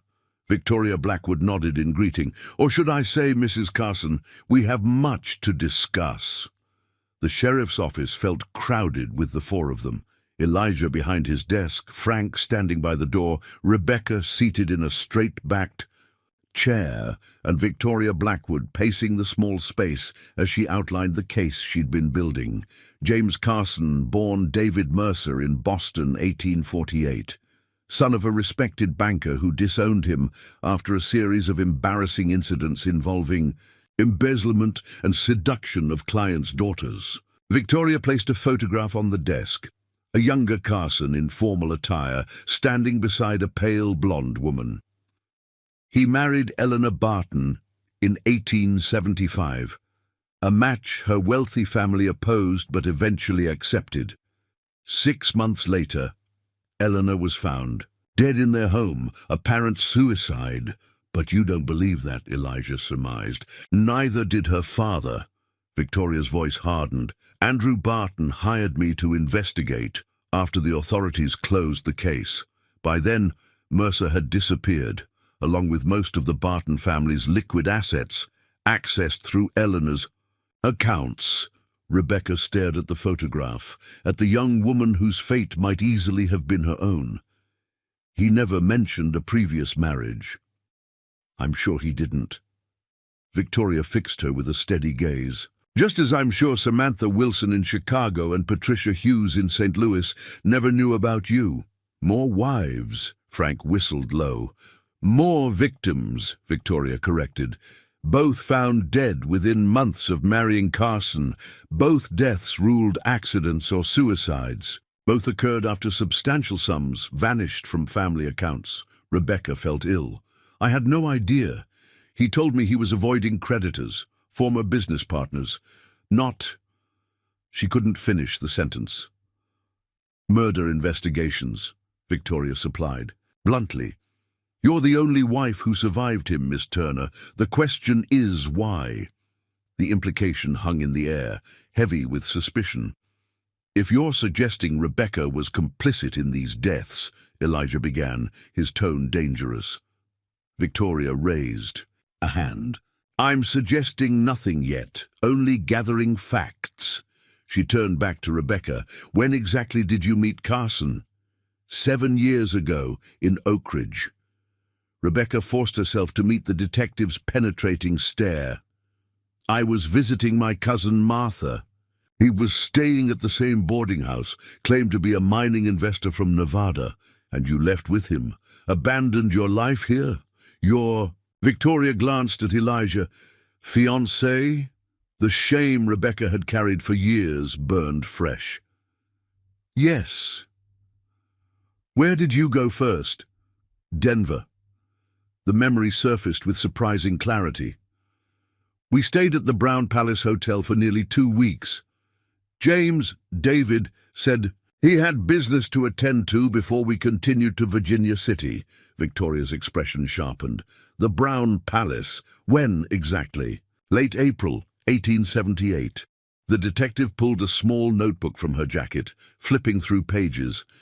"April 22nd to May 5. At Rebecca's nod, she continued. "During that time, Patricia Hughes was found drowned in her bathtub at her family home. The same family home where she'd recently entertained a prospective mining investor named James Carson." Rebecca paled. "He left the hotel for several evenings, said he was meeting with business associates. He was courting his next victim while you waited in his hotel room." Victoria's tone softened slightly. "Did he ever introduce you to anyone as his wife during that time?" "No." Rebecca frowned, thinking back. "We weren't married yet. That happened in Virginia City, months later." "A convenient delay," Victoria noted. "He couldn't marry you while Patricia was still alive, especially if he was still legally married." "To Eleanor. Are you saying none of his marriages were legal?" Elijah asked. "I'm saying James Carson was a predator who used marriage as a tool to gain access to women's assets. Whether the ceremonies were technically legal is almost irrelevant." Victoria focused on Rebecca again. "When did you first realize what he was?" Rebecca closed her eyes briefly. "There was a man in Virginia City, Harold Winters. He invested heavily in one of James's mines. When the venture failed, Winters demanded his money back, threatened to go to the authorities. James..." Her voice faltered. "James asked me to distract him, to convince him the investment would still pay off if he was patient." "And did you?" "Yes. I flirted with him, let him believe I might be interested if he gave James more time." Shame colored her words. "A week later, Winters was found dead in a mining accident. James said it was unfortunate but convenient. That's when I knew there was something wrong about him, about us, but by then I was already caught in his web." Victoria made notes in her book. "Yet you stayed with him for years afterward." "I tried to leave 3 times. Rebecca's hands clenched. In her lap. "The first time he found me in Denver, beat me so badly I couldn't walk for days. The second time, Cheyenne, he threatened to tell everyone about my role in his schemes, said we'd both go to prison. The third time, I was smarter, took enough money to disappear properly." "To St. Louis," Victoria confirmed. "Yes, I created a new identity there. Margaret Wilson found legitimate work as a companion to an elderly widow. When she passed away last winter, I saw Mr. Miller's advertisement in the newspaper." Rebecca looked at Elijah. "I never imagined James would track me here, to the last place anyone would expect me to return." Victoria closed her notebook. I believe you, Miss Turner. Your account matches the pattern I've observed in Carson's operations. He isolated his wives, made them complicit in smaller schemes, then escalated to more serious crimes. What happens now? Rebecca asked quietly. That depends partly on you. Victoria studied her thoughtfully. The Pinkerton Agency has been authorized by the Barton family to offer immunity from prosecution for anyone providing evidence that leads to justice for Eleanor. Given that Carson is now dead, your testimony about his activities becomes even more valuable. Hope flickered briefly in Rebecca's eyes. You mean I wouldn't face charges? For the fraud cases, potentially yes, though that would require cooperation from his other victims. Victoria's expression remained professionally neutral. However, there's more to this situation than Carson's death might suggest. What do you mean? Elijah leaned forward, concern etching his features. Carson had a partner. Victoria placed another photograph on the desk, a well-dressed man with a meticulously groomed beard. Edward Sinclair. While Carson married the women, Sinclair managed the financial aspects, laundering the money, creating false documents, arranging accidents when necessary. Rebecca stared at the photograph, recognition dawning. I met him once, in Virginia City. James introduced him as his lawyer. He's much more than that. Victoria's tone was grim. My investigation suggests Sinclair may be the true architect of these schemes. Carson was handsome, charming, the perfect frontman, but Sinclair selected the targets, planned the operations.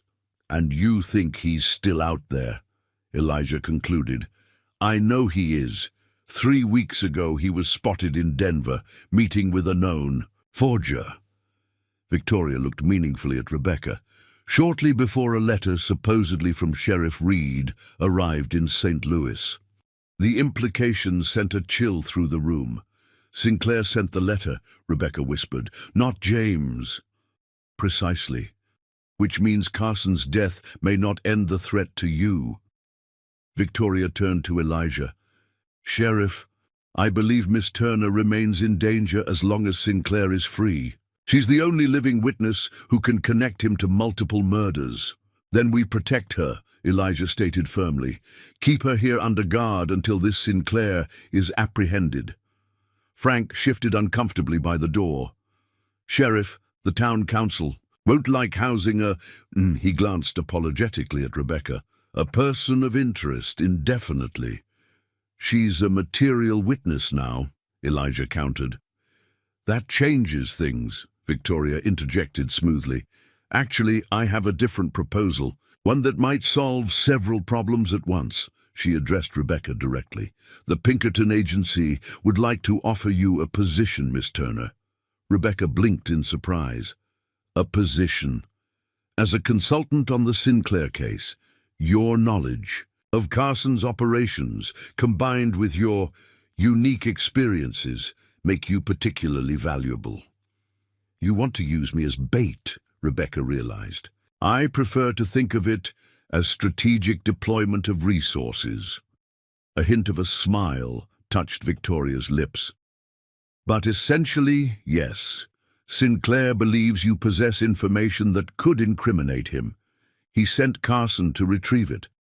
With Carson's failure, it's only a matter of time before he makes another attempt. And you want to be waiting when he does, Elijah concluded, disapproval evident in his tone. It's the most efficient way to bring him to justice.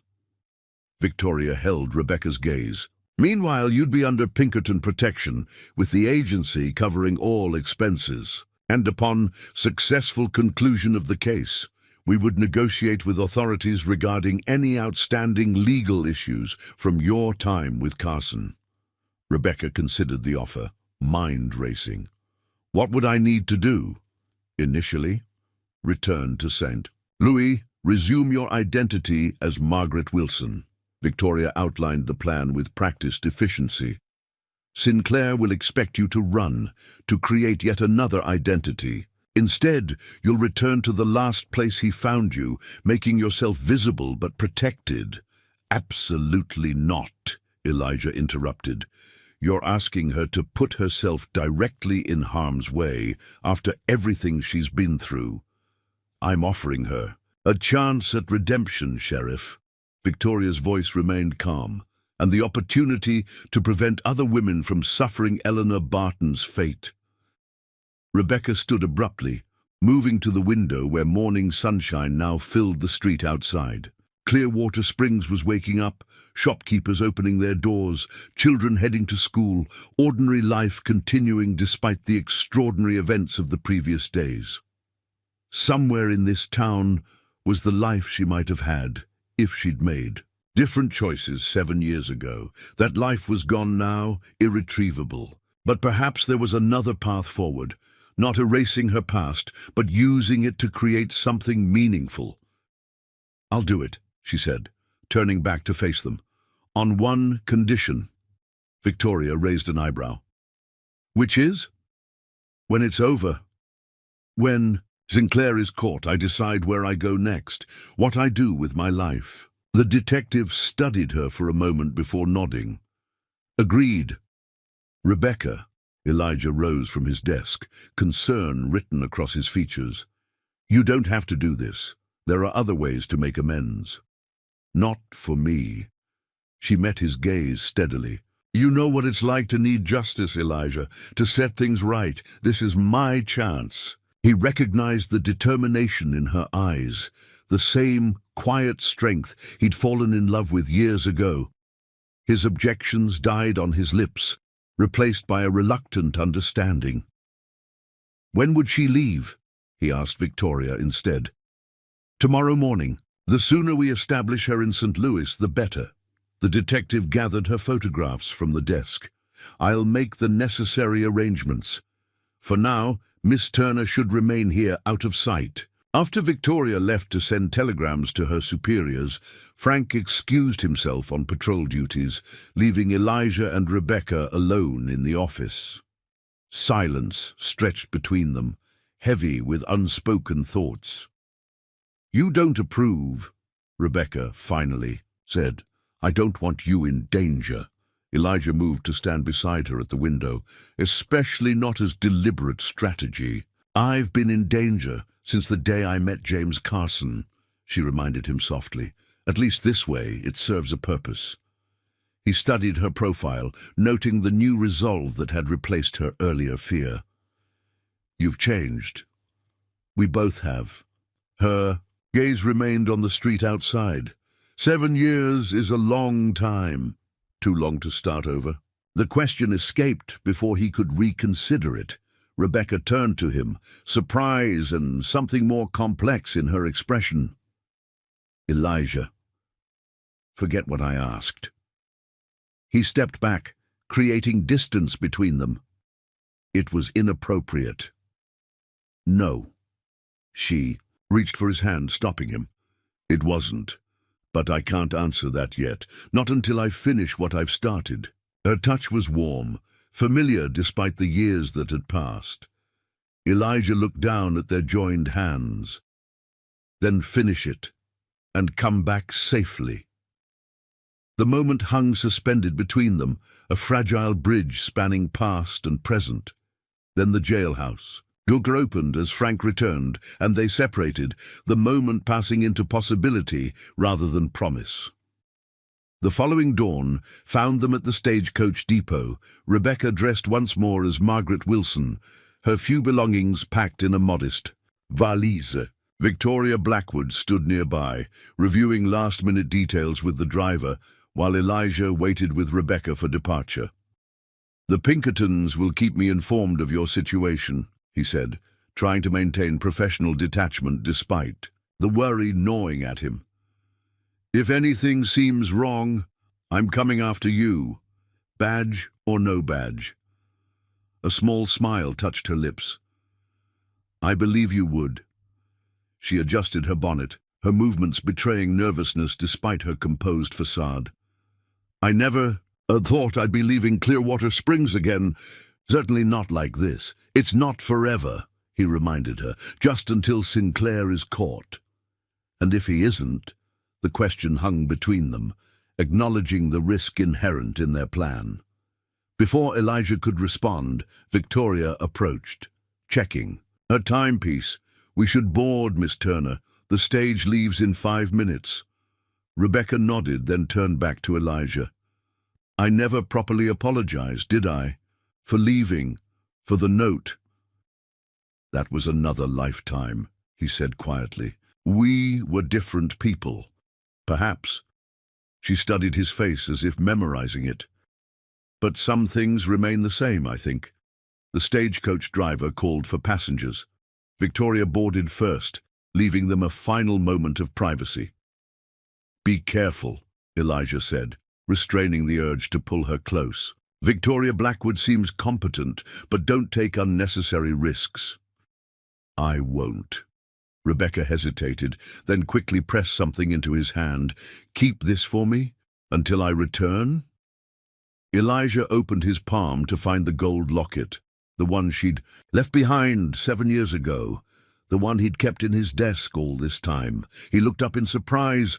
"How did you—" "I saw it in your drawer, that day in your office." Her expression was earnest.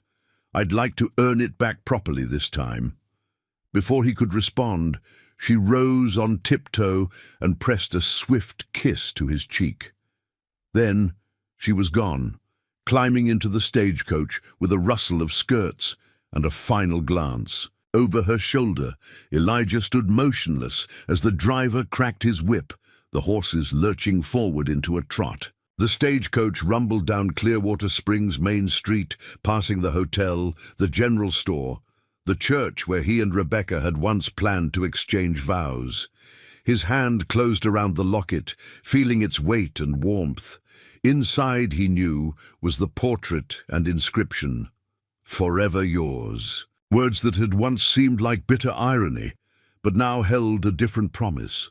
The stagecoach disappeared around the bend, carrying Rebecca toward an uncertain future. But for the first time in 7 years, Elijah felt something like hope taking root. She would face her past, confront the dangers that threatened her, and perhaps, when it was over, find her way back to Clearwater Springs once more. Not as a desperate bride fleeing her past, but as a woman who had faced it squarely and emerged stronger. Not as Rebecca Turner or Margaret Wilson, but as herself, complex, flawed, resilient. As the dust settled on the empty road, Elijah tucked the locket safely into his pocket and turned back toward town. There was work to be done, a community to protect, justice to uphold. And somewhere on the horizon, a future taking shape, uncertain, unwritten, but full of possibility. 3 months passed in Clearwater Springs like a slow exhale. Summer heat gave way to autumn's golden touch, painting the surrounding hills in amber and rust. The town had largely moved beyond the scandal of Thaddeus Miller's mail-order bride, finding fresher gossip to sustain conversations at the general store and Sunday services. For Elijah Reed, however, time stretched differently. Each day brought the morning stagecoach and the possibility of news from St. Louis. Each night ended with the gold locket in his palm, a silent reminder of promises pending.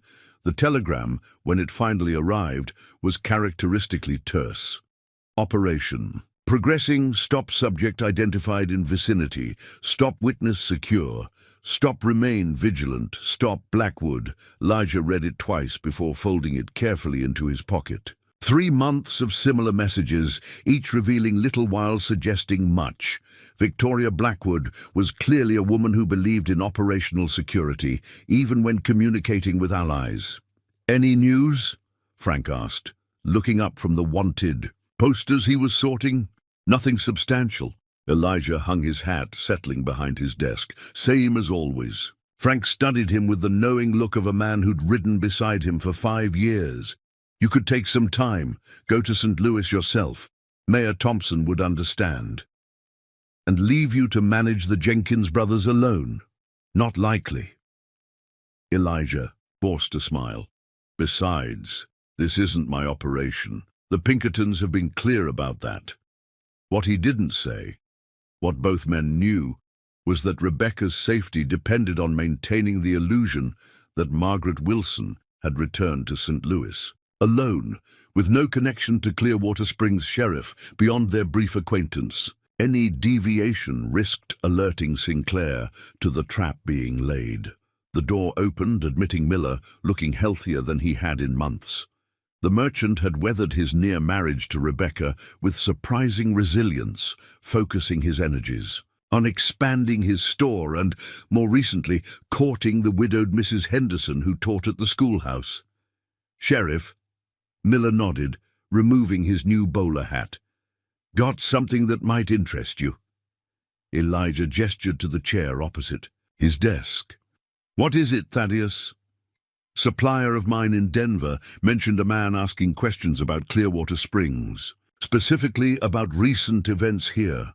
Miller's expression was carefully neutral. "Said the fellow was particularly interested in the tragic death of a visitor who'd fallen into Blackwater Gorge." Elijah's spine straightened. "Carson. That's what I figured." Miller leaned forward. "My supplier didn't think much of it until the man started asking about you specifically. Your background, how long you'd been sheriff here. What did this man look like? Well dressed, according to Jenkins. Distinguished, with a beard." Miller hesitated. "Carried himself like a gentleman. A lawyer, maybe, or banker." Elijah exchanged glances with Frank. "Sinclair, it had to be. When was this?" 2 weeks ago. I would have mentioned it sooner, but I only received the letter yesterday." Miller shifted uncomfortably. "There's something else. Jenkins said the man was traveling with a companion, a woman. The chill that ran through Elijah had nothing to do with the autumn air." "Did he describe her?" "No. Just mentioned she stayed in their carriage while he conducted business." Miller stood, replacing his hat. "Thought you should know, in case it means something." After Miller left, Frank voiced what both were thinking. "If Sinclair's asking questions in Denver, he's getting closer. Or he's trying to distract us from St. Louis." Elijah ran a hand through his hair, mind racing through possibilities. "We need more information. Should we telegraph Blackwood?" "Not yet."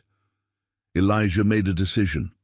"I'm going to Denver. See what else this supplier knows." Frank raised an eyebrow. "Thought you said this wasn't your operation." "It wasn't." Elijah stood, strapping on his gun belt. "Now it is." The 3-day journey to Denver gave Elijah too much time to think. Rebecca's face haunted his dreams. Sometimes as she'd been 7 years ago, young, laughing, full of promise, and sometimes as he'd last seen her, boarding the stagecoach with determination and fear warring in her eyes. Denver had grown since his last visit, sprawling outward with new construction and affluence born of the mining boom. Jenkins' supply company occupied a substantial warehouse near the rail yard, where Elijah found the proprietor tallying inventory. "Sheriff Reed," the balding merchant greeted him, setting aside his ledger. "Thaddeus telegraphed you might visit, though I'm not sure what else I can tell you." "Anything you remember about the man asking questions?" His exact words, if possible. Jenkins rubbed his chin thoughtfully. "Well, he introduced himself as a Mr. Edwards, said he represented Eastern investors interested in Clearwater Springs development potential. Plausible enough. We get plenty such inquiries these days." "But something felt wrong," Elijah prompted. "Yes. His questions were specific. Not about business opportunities, but about recent events. The death at Blackwater Gorge, which he'd apparently read about in some newspaper. Then about you, how long you'd been sheriff, whether you were effective." Jenkins frowned at the memory. "When I mentioned you'd previously been a U.S. Marshal, he seemed particularly interested. This was new information." "Did he ask about anyone else? A woman, perhaps?" "Not directly. Though when I mentioned Miller's mail-order bride situation, just gossiping, you understand, he became quite attentive. Asked if the bride had remained in town after the unfortunate incident. And what did you tell him? That she'd left on the morning stage, heading east. That's all I knew. Jenkins hesitated. Should I have been more careful, Sheriff? Was this dangerous? Potentially. Elijah kept his tone neutral. One more question. You told Miller this man had a female companion who stayed in the carriage. Did you see her at all? Only briefly as they departed. Blonde woman, well-dressed, kept her face turned away. Jenkins shrugged apologetically. That's all I noticed. Blonde. Rebecca was dark-haired. Relief mingled with a new concern. Who was this woman with Sinclair? Another victim, an accomplice? Elijah thanked Jenkins and headed to the telegraph office. His message to Victoria Blackwood was succinct. Sinclair identified in Denver 2 weeks ago. Stop asking questions about Reed and Carson. Stop traveling with unknown blonde woman. Stop advise. Status of witness. Immediately stop. The response came several. Hours later, as Elijah sat in his hotel room reviewing his notes, witness secure, stop sighting. Confirms intelligence. Stop, return to Clearwater. Springs immediately. Stop, await. Further instructions. Stop, do not take independent action. Stop, Blackwood Elijah. Crumpled the telegram, frustration building. The Pinkerton detective's caution was understandable but maddening. If Sinclair was moving westward, asking questions about Clearwater Springs, the focus of danger was shifting. Rebecca might be safe in St. Louis, but for how long? As dusk settled over Denver, Elijah made his decision. First thing tomorrow, he would visit the newspaper offices. If Sinclair had read about Carson's death, the article might reveal what information was circulating. Then he would return to Clearwater Springs, not to wait passively for Blackwood's instructions, but to prepare. Because one thing was becoming increasingly clear: the final confrontation with Edward Sinclair would not happen in St. Louis. It would come to Elijah's town, his territory, and this time he would be ready. The Denver Chronicle's offices bustled with morning activity when Elijah arrived. A harried editor directed him to the archives room, where bound volumes of past editions lined the walls. Carson, Blackwater Gorge, Elijah muttered, flipping through editions from 3 months prior. The story, when he found it, was smaller than expected. A brief notice on page 4. Visitor meets tragic end Clearwater Springs, Colorado Territory.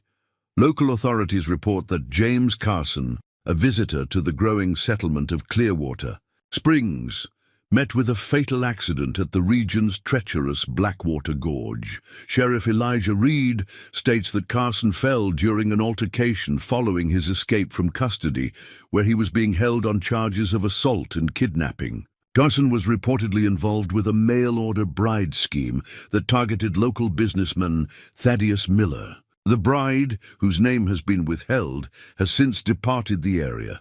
The article was factual but minimal, nothing that should have particularly piqued Sinclair's interest. Unless Elijah flipped through subsequent editions, scanning for follow-up stories. 3 weeks after the initial report, he found it, a letter to the editor, to the Chronicle. Your recent report regarding the demise of James Carson in Clearwater Springs omitted several pertinent facts that your readers might find illuminating. Mr. Carson was known in certain circles as a confident man of considerable talent, wanted for questioning in multiple territories. His association with the mail-order bride mentioned in your article was more complex than reported. The bride herself, one Margaret Wilson, formerly of St. Louis, was not merely an innocent party, but Carson's legal wife and accomplice in numerous schemes across the Western Territories.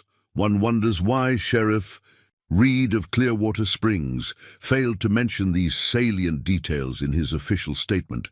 A concerned citizen, Elijah, read the letter twice, blood running cold. The concerned citizen could only be Sinclair, planting information and misinformation to serve his purposes. By publicly linking Margaret Wilson to Carson and naming her destination, he'd created a paper trail that anyone following the case would discover, including, potentially, Carson's former victims or their families seeking retribution. Sinclair was setting a trap of his own, using the newspaper to flush out Rebecca while simultaneously undermining Elijah's credibility. A clever stratagem, worthy of the mastermind Victoria had described. Elijah requested copies of both articles before, hurrying back to the telegraph office. His message to Victoria was urgent. Sinclair planted false information in Denver. Newspaper Stop identified Rebecca as Margaret Wilson from St. Louis. Stop likely attempting to expose her location.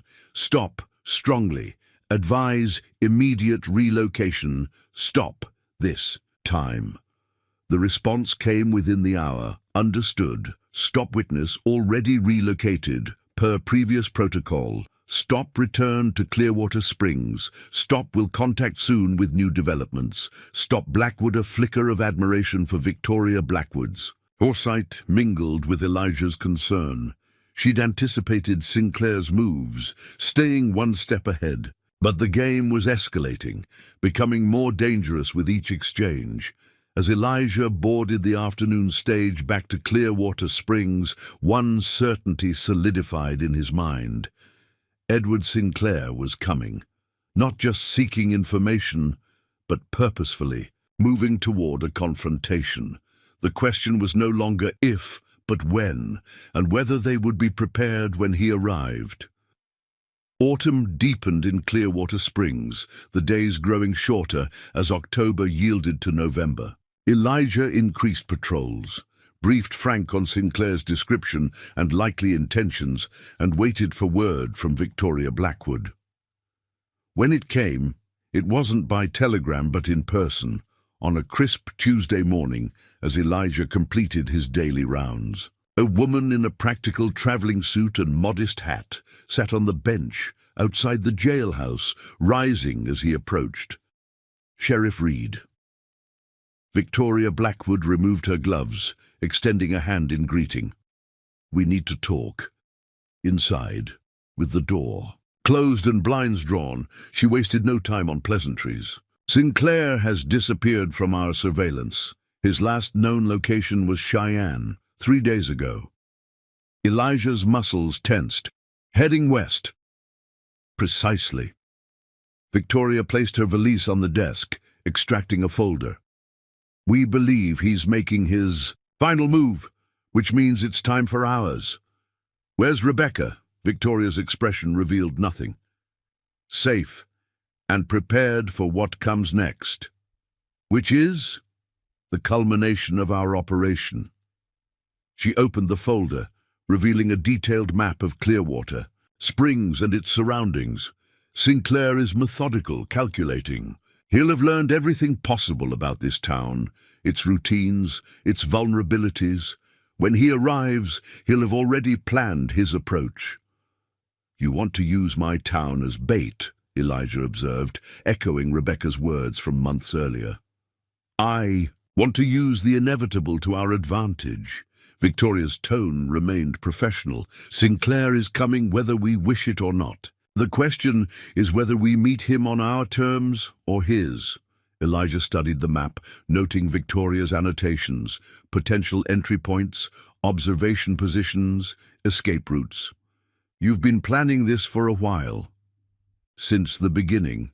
St. Louis was never meant to be the end game, merely a distraction while we prepared. And Rebecca, was she aware of this strategy? Something like respect flickered in Victoria's eyes. She suggested it. After your telegraph about the newspaper article, she realized Sinclair wouldn't be satisfied with merely eliminating her. He wants to erase all connections to Carson's operations, including you. Elijah absorbed this information, a new understanding of Rebecca's choices taking shape. When? Our intelligence suggests within the week. A stage arrived yesterday from Cheyenne with no passengers, but the driver reported seeing a private carriage on the road behind them. Victoria's finger traced a line on the map. If Sinclair maintains his pattern, he'll establish himself on the periphery first. Observe. Plan. The old Wilson homestead, Elijah suggested, indicating a property at the edge of town. Been abandoned. Since the family moved east last spring. Good vantage point, isolated. Victoria nodded approvingly. I'll have my agents investigate. In the meantime, we should discuss your role in what's to come. The conversation continued into the afternoon, strategies formed and contingencies planned. Throughout, one question burned in Elijah's mind, though he refrained from asking it directly. Where was Rebecca now? What part would she play in this dangerous endgame? As if reading his thoughts, Victoria paused during a discussion of patrol schedules. She's well, Sheriff. Stronger than when she left here. More resolute. Will I see her before? He left, the question unfinished. That's not for me to decide. Victoria closed the folder, signaling the end of their meeting. I'm staying at the hotel under the name Mrs. Victoria Bennett, a widow considering property investment. Our communication should maintain that cover. After she left, Elijah remained at his desk, mind processing all he'd learned. Sinclair was approaching. The trap was nearly ready. And somewhere Rebecca was preparing to face the architect of so much suffering, perhaps the true author of the path that had led her away from Clearwater Springs 7 years ago. The weight of the gold. Locket in his pocket seemed heavier now, more significant. Elijah drew it out, opening it to study the portrait inside. Rebecca, as she had been, looking back at him across time. Beside it, the inscription, "Forever yours." Words that had once seemed like bitter irony, then tentative hope, now carried a new resonance, a commitment not just between them, but to seeing this through to its end, whatever that might be. The old Wilson homestead stood silhouetted against the evening sky, its weathered clapboards silver in the moonlight. From his position in the stand of pines 100 yards distant, Elijah observed the property through field glasses, noting the thin curl of smoke from the chimney and the carefully shuttered windows that leaked only the slightest hint of lamplight. 2 days of surveillance had confirmed Victoria's suspicion. Someone had taken residence in the abandoned home. The milk cow Frank had accidentally allowed to wander onto the property had been calmly shooed away by a bearded man matching Sinclair's description. His female companion remained unseen, though fresh laundry hung briefly on the line that afternoon before being collected by male hands. Any movement? Victoria materialized beside him, her dark clothing blending with the shadows. Nothing since. Sundown. Elijah lowered the glasses. Your agents in position? East and south. We have the property surrounded. She accepted the glasses, conducting her own scan. He'll make contact soon. All our intelligence suggests he prefers to control the initial encounter. Unless we force his hand. Victoria's eyebrow arched. That would be unwise. Sinclair is methodical, but dangerous when cornered. So we wait, for now. She returned the glasses. Your deputy has the instructions for tomorrow? Elijah nodded. Frank would casually mention to Miller, within earshot of the general store's most notorious gossip, that Sheriff Reed was expecting important documents on the morning stage regarding the Carson case. Documents that needed to be reviewed before being forwarded to territorial authorities, documents that didn't exist but would provide Sinclair the opportunity he sought. Get some rest, Sheriff, Victoria advised. I'll maintain surveillance until midnight. Agent Parker relieves me then. Elijah hesitated. There's something you're not telling me. The Pinkerton detective's expression remained impassive in the moonlight. There are many things I'm not telling you. Operational security demands it. Rebecca, he pressed. Where is she in all this? Victoria sighed, relenting slightly. Precisely where she needs to be. Where she chose to be. She met his gaze directly. Trust that she knows what she's doing, Sheriff. She's not the same woman who left here 3 months ago. With that cryptic reassurance, she disappeared into the darkness, leaving Elijah alone with his thoughts and the distant shape of the homestead where Edward Sinclair waited, spinning his web. The following morning dawned clear and cold, frost silvering the boardwalks as Clearwater Springs stirred to life. Elijah completed his usual rounds with deliberate normalcy, nodding to shopkeepers sweeping their storefronts, tipping his hat to ladies heading to the mercantile. At precisely 9 o'clock, the morning stage rumbled into town, right on schedule. Elijah positioned himself near the post office, ostensibly engaged in conversation with the postmaster, but watching the street with careful attention. Nothing seemed amiss as passengers disembarked. A traveling salesman, a young couple, an elderly woman assisted by the driver. Mailbags were unloaded, packages distributed. The postmaster excused himself to accept the delivery, returning moments later with a thick envelope. "Special delivery for you, Sheriff. Had to sign for it myself." Elijah accepted the envelope, noting the official seals that made it appear to be exactly what their ruse had suggested: important legal documents related to the Carson case. Victoria's attention to detail was impressive. As he turned to leave, a flicker of movement across the street caught his attention. A woman in a fashionable traveling suit stood partially obscured by the awning of the dress shop, her face hidden. Beneath a veiled hat, something in her posture, the tilt of her head as she observed the stage's departure, raised the hairs on the back of Elijah's neck. Before he could cross to investigate, Frank appeared at his elbow. "Sheriff, got a situation at the Wilson place. Smoke coming from the roof. Looks like a chimney fire getting out of hand." Elijah's gaze snapped to his deputy, understanding the coded message. Sinclair was making his move, creating a distraction to draw attention away from town. "Get the bucket brigade organized," he instructed loudly enough for nearby citizens to hear. "I'll ride ahead." As he mounted his horse, Elijah cast one final glance toward the dress shop. The veiled woman had vanished, leaving only a lingering question in her wake, and the certainty that the endgame Victoria had predicted was now in motion. The Wilson homestead showed no signs of fire when Elijah arrived, only the normal wisp of smoke from a well-maintained chimney.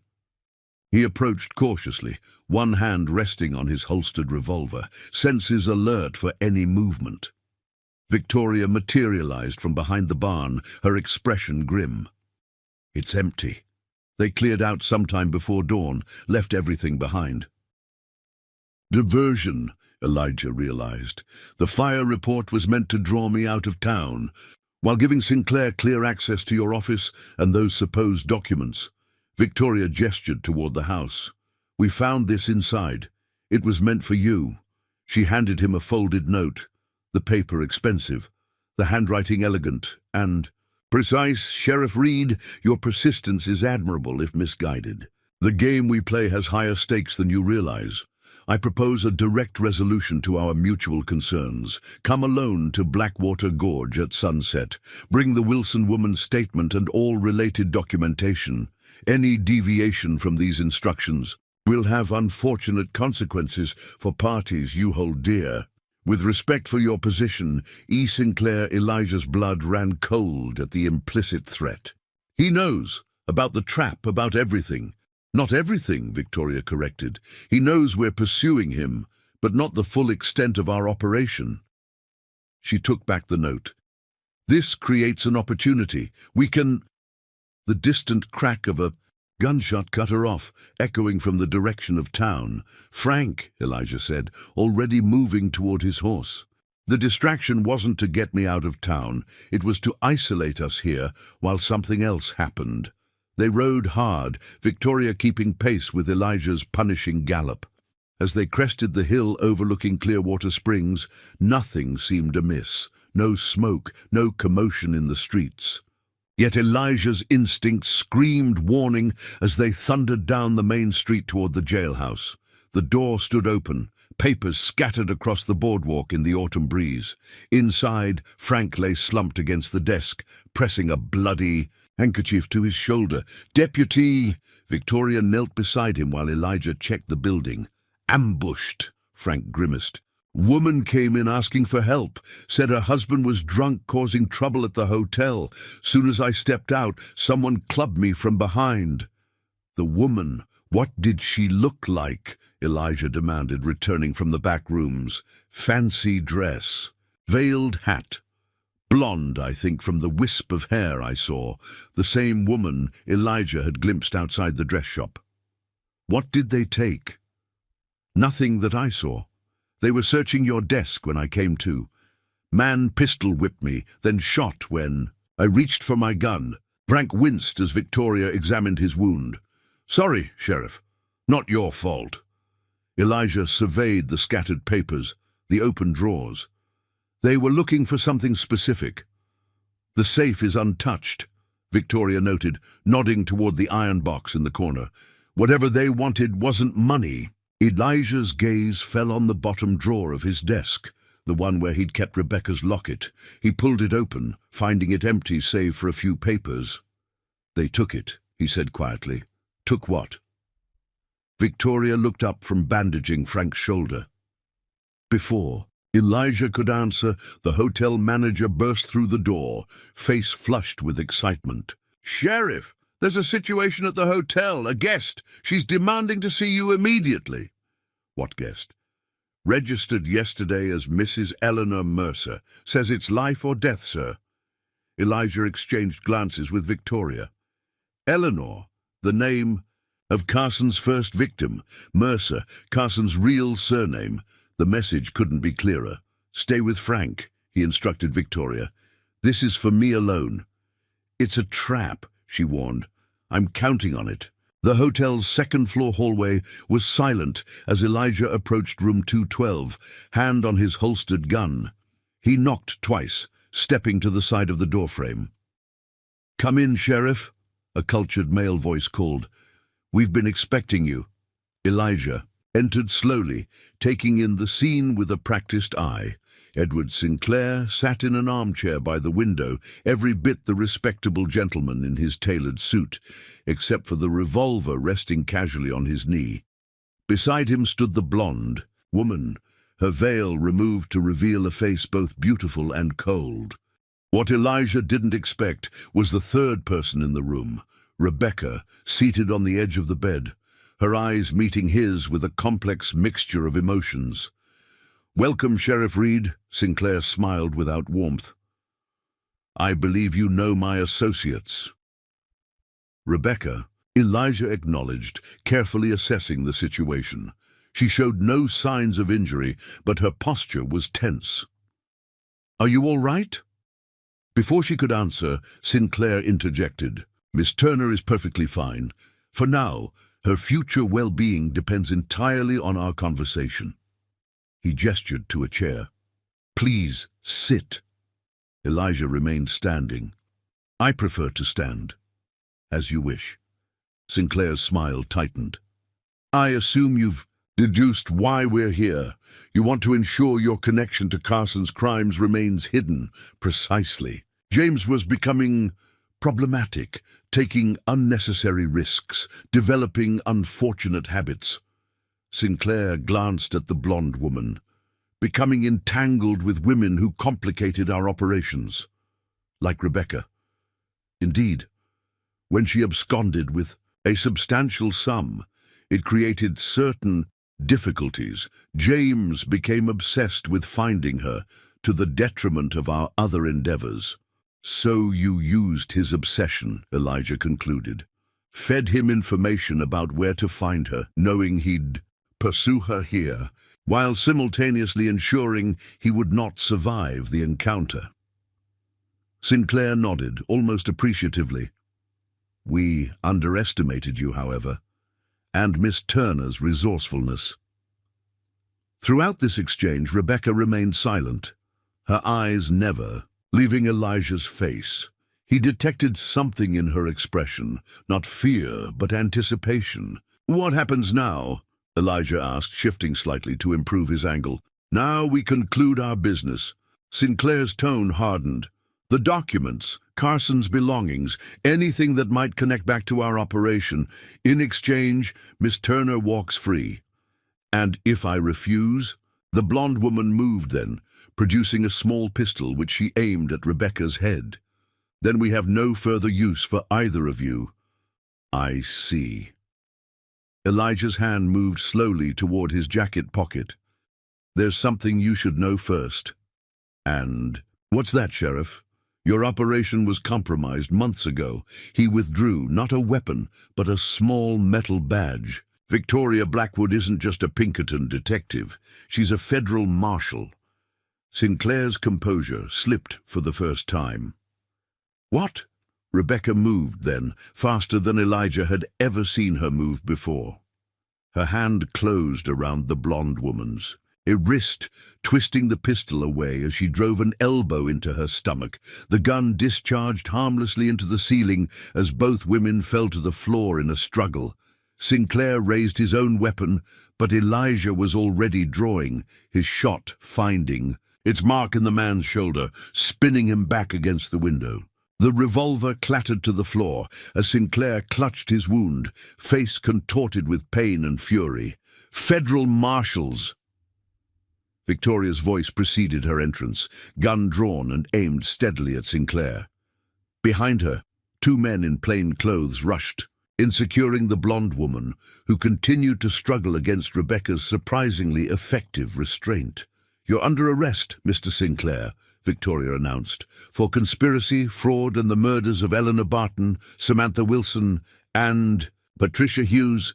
As the marshals took control of the situation, Rebecca rose slowly from the floor, brushing dust from her skirt, with a composure that spoke of careful preparation. She moved to stand beside Elijah, her presence both familiar and somehow new. "You were working with them," he realized, pieces falling into place. "The whole time." "Not at first," she admitted, "but after Victoria approached me, I saw a chance to truly make amends." She met his gaze directly. "I couldn't tell you. It was too dangerous.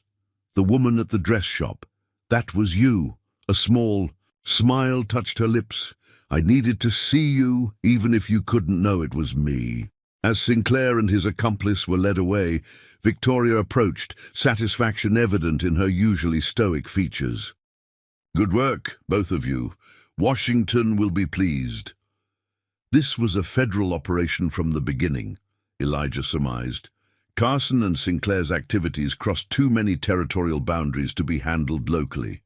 When the Barton family hired the Pinkertons, we were already building a case. Victoria nodded toward Rebecca. Miss Turner's involvement proved invaluable. With formalities concluded and statements recorded, Elijah and Rebecca found themselves alone on the hotel's veranda, as twilight painted the sky in deepening shades of purple and gold. The town below continued its evening routines, unaware of the drama that had unfolded in their midst. "What happens now?" Elijah asked, echoing his earlier question to Sinclair, but with vastly different meaning. Rebecca turned to face him, the setting sun illuminating her features with warm light. From her pocket, she withdrew the gold locket, the one Sinclair had taken from his office drawer. "They thought this contained evidence," she said, opening it to reveal the portrait and inscription inside. Instead, it held something far more valuable. "What's that?" "A promise." She closed the locket, folding his fingers around it. "One I intend to keep, if you'll let me."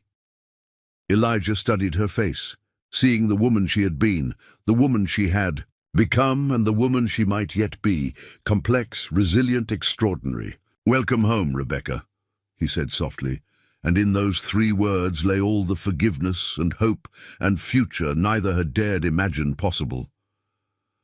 As they walked down the veranda steps together, the gold locket caught the last rays of sunset, its inscription hidden but not forgotten, "Forever yours, ever." Words that had journeyed from vow to memory to possibility, And now, at last, to truth. Up next, you've got two more standout stories right on your screen. If this one hits the mark, you won't want to pass these up. Just click and check them. And don't forget to subscribe and turn on the notification bell so you don't miss any upload from us.